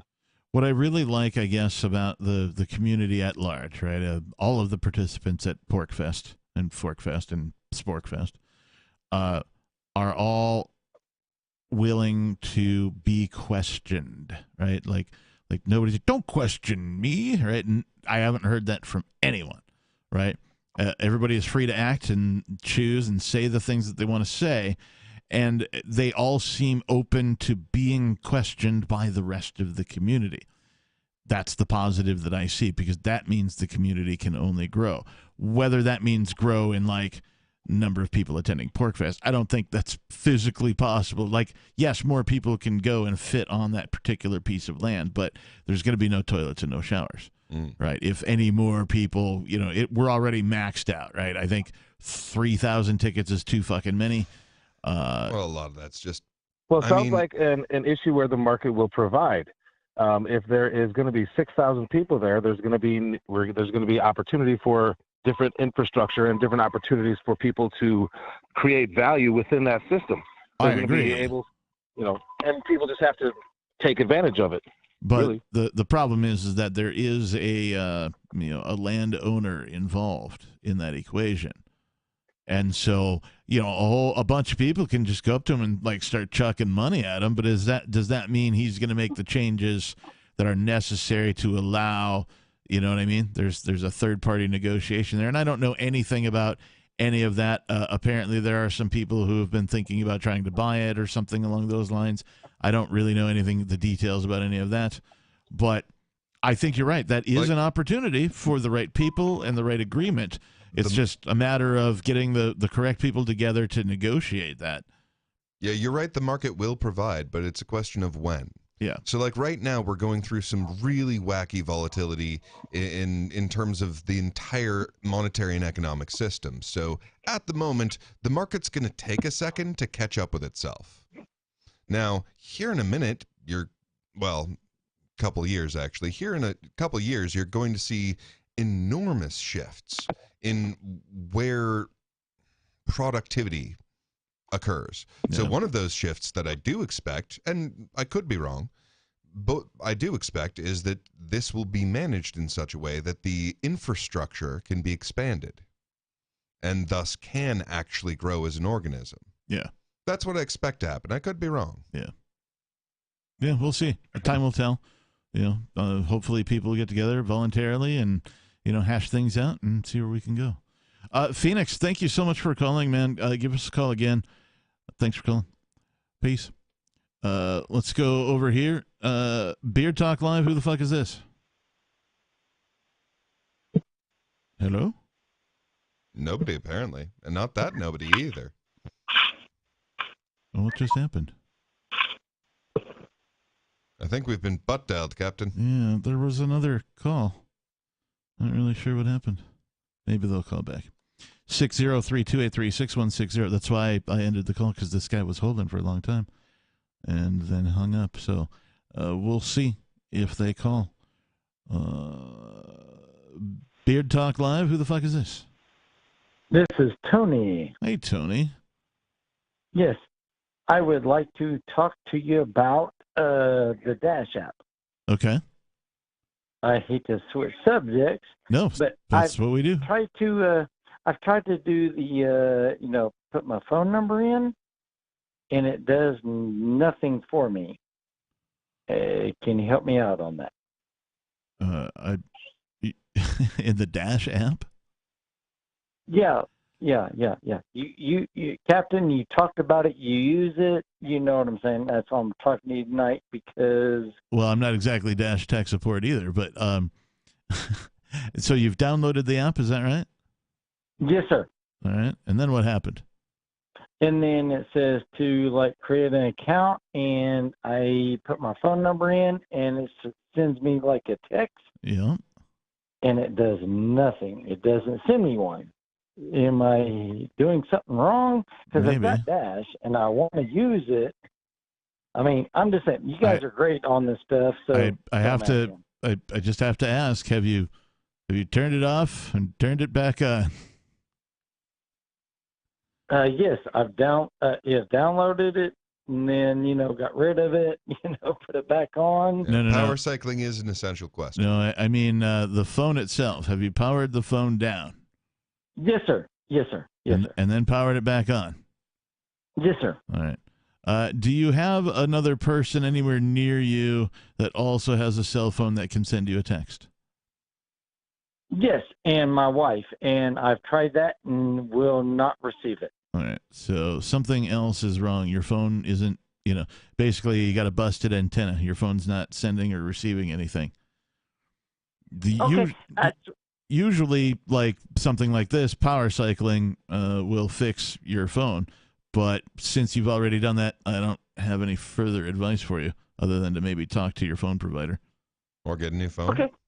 Hey, or maybe the Dash app is simply not working. Well, I'm just saying because I got the Edge wallet. I use Exodus, like you guys, have told us, own our own keys. And I've got it, but I just can't get your app to work, or not your app, but sorry, the app to work. And I really want to use my Dash because, like I said, there's like 100 and something thousand freaking things to use on there, but I can't get it. Well, now hold on. So you tried to get your family members to send you a text and it doesn't come through? That's what he's saying, yeah. Yes, yeah. I even tried to use my wife's phone number. That problem is way bigger than Dash. Okay, what would that be? I think that would cause it. Yeah, it's got no signal. Yeah, so like I don't know. Maybe your Wi-Fi operating system's busted, or your is your Wi-Fi turned off? Maybe. Yeah, Wi-Fi might be off. No. Antenna Wi-Fi could be busted on the phone. Yeah, it could be a lot of things. But basically, he's not receiving any incoming. And correct. Yeah, because I go to sign in to create an account, and it will not let me. Yeah. All right. Well, best of luck, Tony. Thanks for calling Beard Talk Live. So Porkfest and Forkfest was a lot of fun, man. It really was. I'm so glad that I did the EP release viewing pre-release because it doesn't even drop until Tuesday. Yeah. And but everybody there was able to, who wanted to, who was there, could come and see and view and get a copy for themselves long before anybody else. Mm-hmm. And Eleuthermania, the word that's the title of the EP, means an insatiable, strong desire for freedom. Right. And I thought, I can't think of a better audience than a bunch of freedom-loving people who are trying to make the world a better place through peaceful means, through voluntary interaction, through just communication and exchange. And I'm so happy that I was able to do that. It means a lot to me. A whole bunch. Yeah, I mean, it really is what recharges us for the year, is that we get to actually see our principles in action. Even if for just a little, half limping moment in time, we can actually see it happen. Among the surprising attendees of this large military tent thing that I put on with a 100-inch, TV screen projection kind of thing, and nice sound set. Brought my Mackie speakers over there. Lost my train of thought. Oh, you were saying an unexpected guest? Oh yeah, a life-size cardboard cutout of Toby Keith. I was surprised and honored that such a a huge facsimile of a country music star would visit my EP pre-release listening / watch party. That was pretty spectacular. It's a highlight I haven't been able to talk about really since it happened. It was on my mind a couple of days ago. I'm glad I got to spit it out here on tonight's show, because that was sort of the icing on the cake. I'm like, I've been doing this thing where if something goes all right, something goes right, I try to catch it and go, what else can go right? Right? Yep. What I'm trying to do is just change my intention, right? Like, most people, when something goes wrong, fuck, what else can go wrong? Sure as fuck. It goes wrong. It goes wrong. And I'm like, I noticed that as a trend, and I'm like, can you reverse that trend? What if instead of doing it that way, I go the other way? I go, when something goes right, I go, yeah, what else can go right? Well, and here's the thing.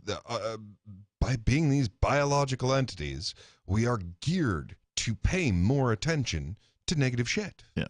Because, like, dangerous things only have to kill you once. So that means that actual reality it's actually more balanced than that.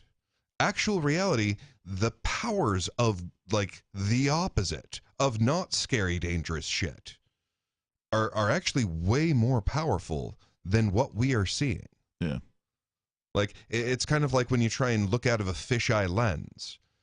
And, like, if you think about it, then you can kind of think, okay, well, it would kind of look like this if it weren't a fisheye lens. Yeah. That's kind of how reality works. Like, we are through the fisheye lens of what is dangerous is bigger. Everything that's dangerous and harmful is bigger than everything that is awesome. Do you think reality is malleable? Yeah. Well, I mean, yes and no. By you. Like, can you mold your own reality? You can mold your own reality in the respect of, like, I plan to do this so that my future becomes this. Yes, you can. But I mean, like walk through walls and, that kind of a thing. Do you think reality is malleable? Can you will stuff? Can you will molecules to, like, reorganize themselves? Okay, so let's give an example of, like, man overcoming gravity, right? Okay. Through it was this principle of the airfoil that ultimately allows us to defy gravity. Physics. Right. Now, gravity is still happening. Yep.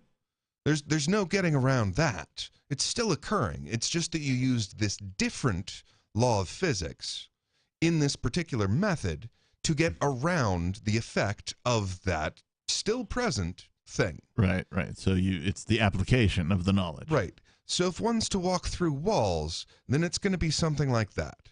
Where, like, yeah, all of the laws of physics that are keeping that wall there, they're still operating. Right. The wall's not actually going anywhere. Right. However, there may in fact be some other, because that's the thing. How many laws of physics are there? We don't fucking know. Yeah, that's true. We don't know how many dimensions this thing has, man. Yeah. Let alone how many laws are governing them. So, okay, there's other laws at play that we don't know about. Now, if you can find one and find a way to use a method to use that, then maybe you can get around something like the wall stopping you from moving into the next room. Now, the wall's not going anywhere. Right, the things that are keeping the wall there, they're still there. Right. But there may be some other You're manipulating or applying some other law of physics to circumvent the one that's in front of you. Right. So, like, if I figure out to go through a different dimension in order to reach the other room. Right. It's not that the wall isn't there in this dimension. It's Right. just I didn't use this one. I went around it. Right. Over it, through it. Whatever Exactly. it is. Yeah. Okay. That makes total sense. So, yeah, and similarly applied to walking on water, resurrection. Yeah. Like, maybe. There may in fact be ways of, like, okay, well, no, the water's still water. It's just as wet, it's just as dense, but I figured out this way of using this other principle.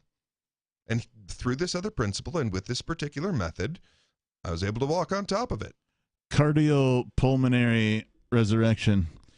So I'm going to do something here, and I'm just not even going to say what it is, but we're out of time.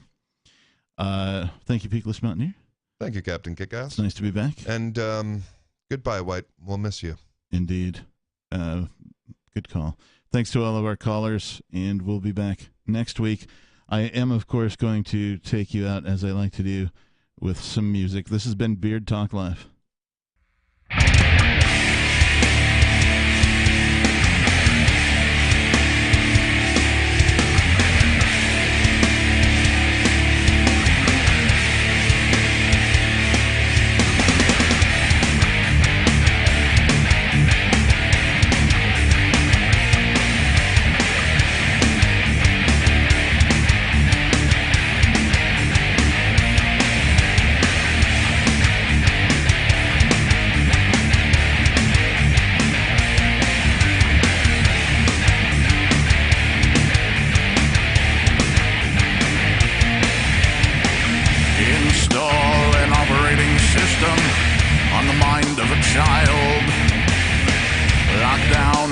Psychic firewall, deprogram the wild, wipe out the natural tendencies, mute individual style, delete the sense of significance, conform single file. Pavlov dogs on the way to the classroom to learn the truth, analyze what you see, accept the evidence presented before you. Pavlov dogs on the way to the classroom to learn the truth, analyze what you see, accept the evidence presented before you. Just realize the crimes of the state from K through 12th grade, they're taught to obey. The crimes of the state from K through 12th grade, they're taught to obey. The crimes of the state from K through 12th grade, they're taught to obey. The crimes of the state from K through 12th grade, they're taught to obey.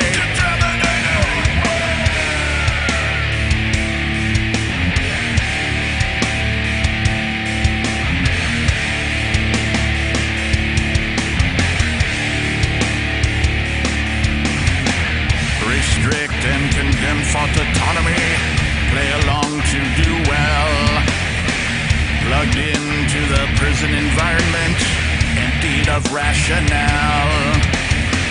Recite what they're taught to memorize, move on to the next cell. Serve out the 12-year sentences, the compulsory bell. Pavlov dogs on the way to the classroom to learn the truth, analyze what you see, accept the evidence presented before you. Pavlov dogs on the way to the classroom to learn the truth, analyze what you see, accept the evidence presented before you. Just realize the crimes of the state from K through 12th grade, they're taught to obey. The crimes of the state from K through 12th grade, they're taught to obey.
protection, citizen, fear, disarray, filibuster, police state, reform, democracy. The words they use to divide.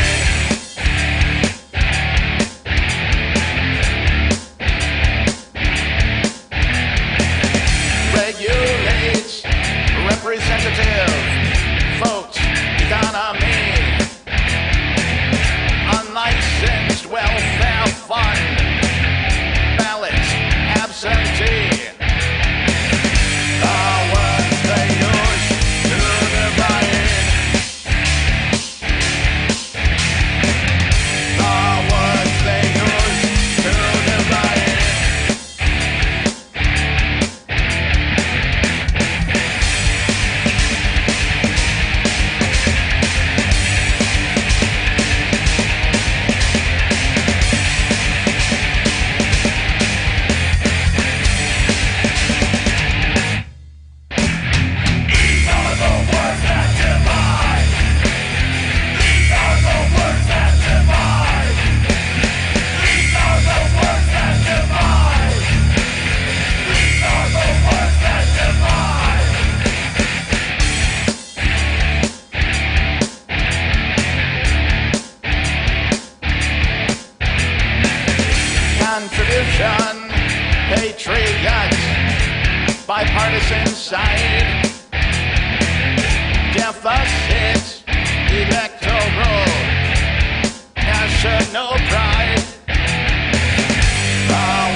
won't comply. No, I won't comply. No, I won't comply. No, I won't comply. It's time to ask why.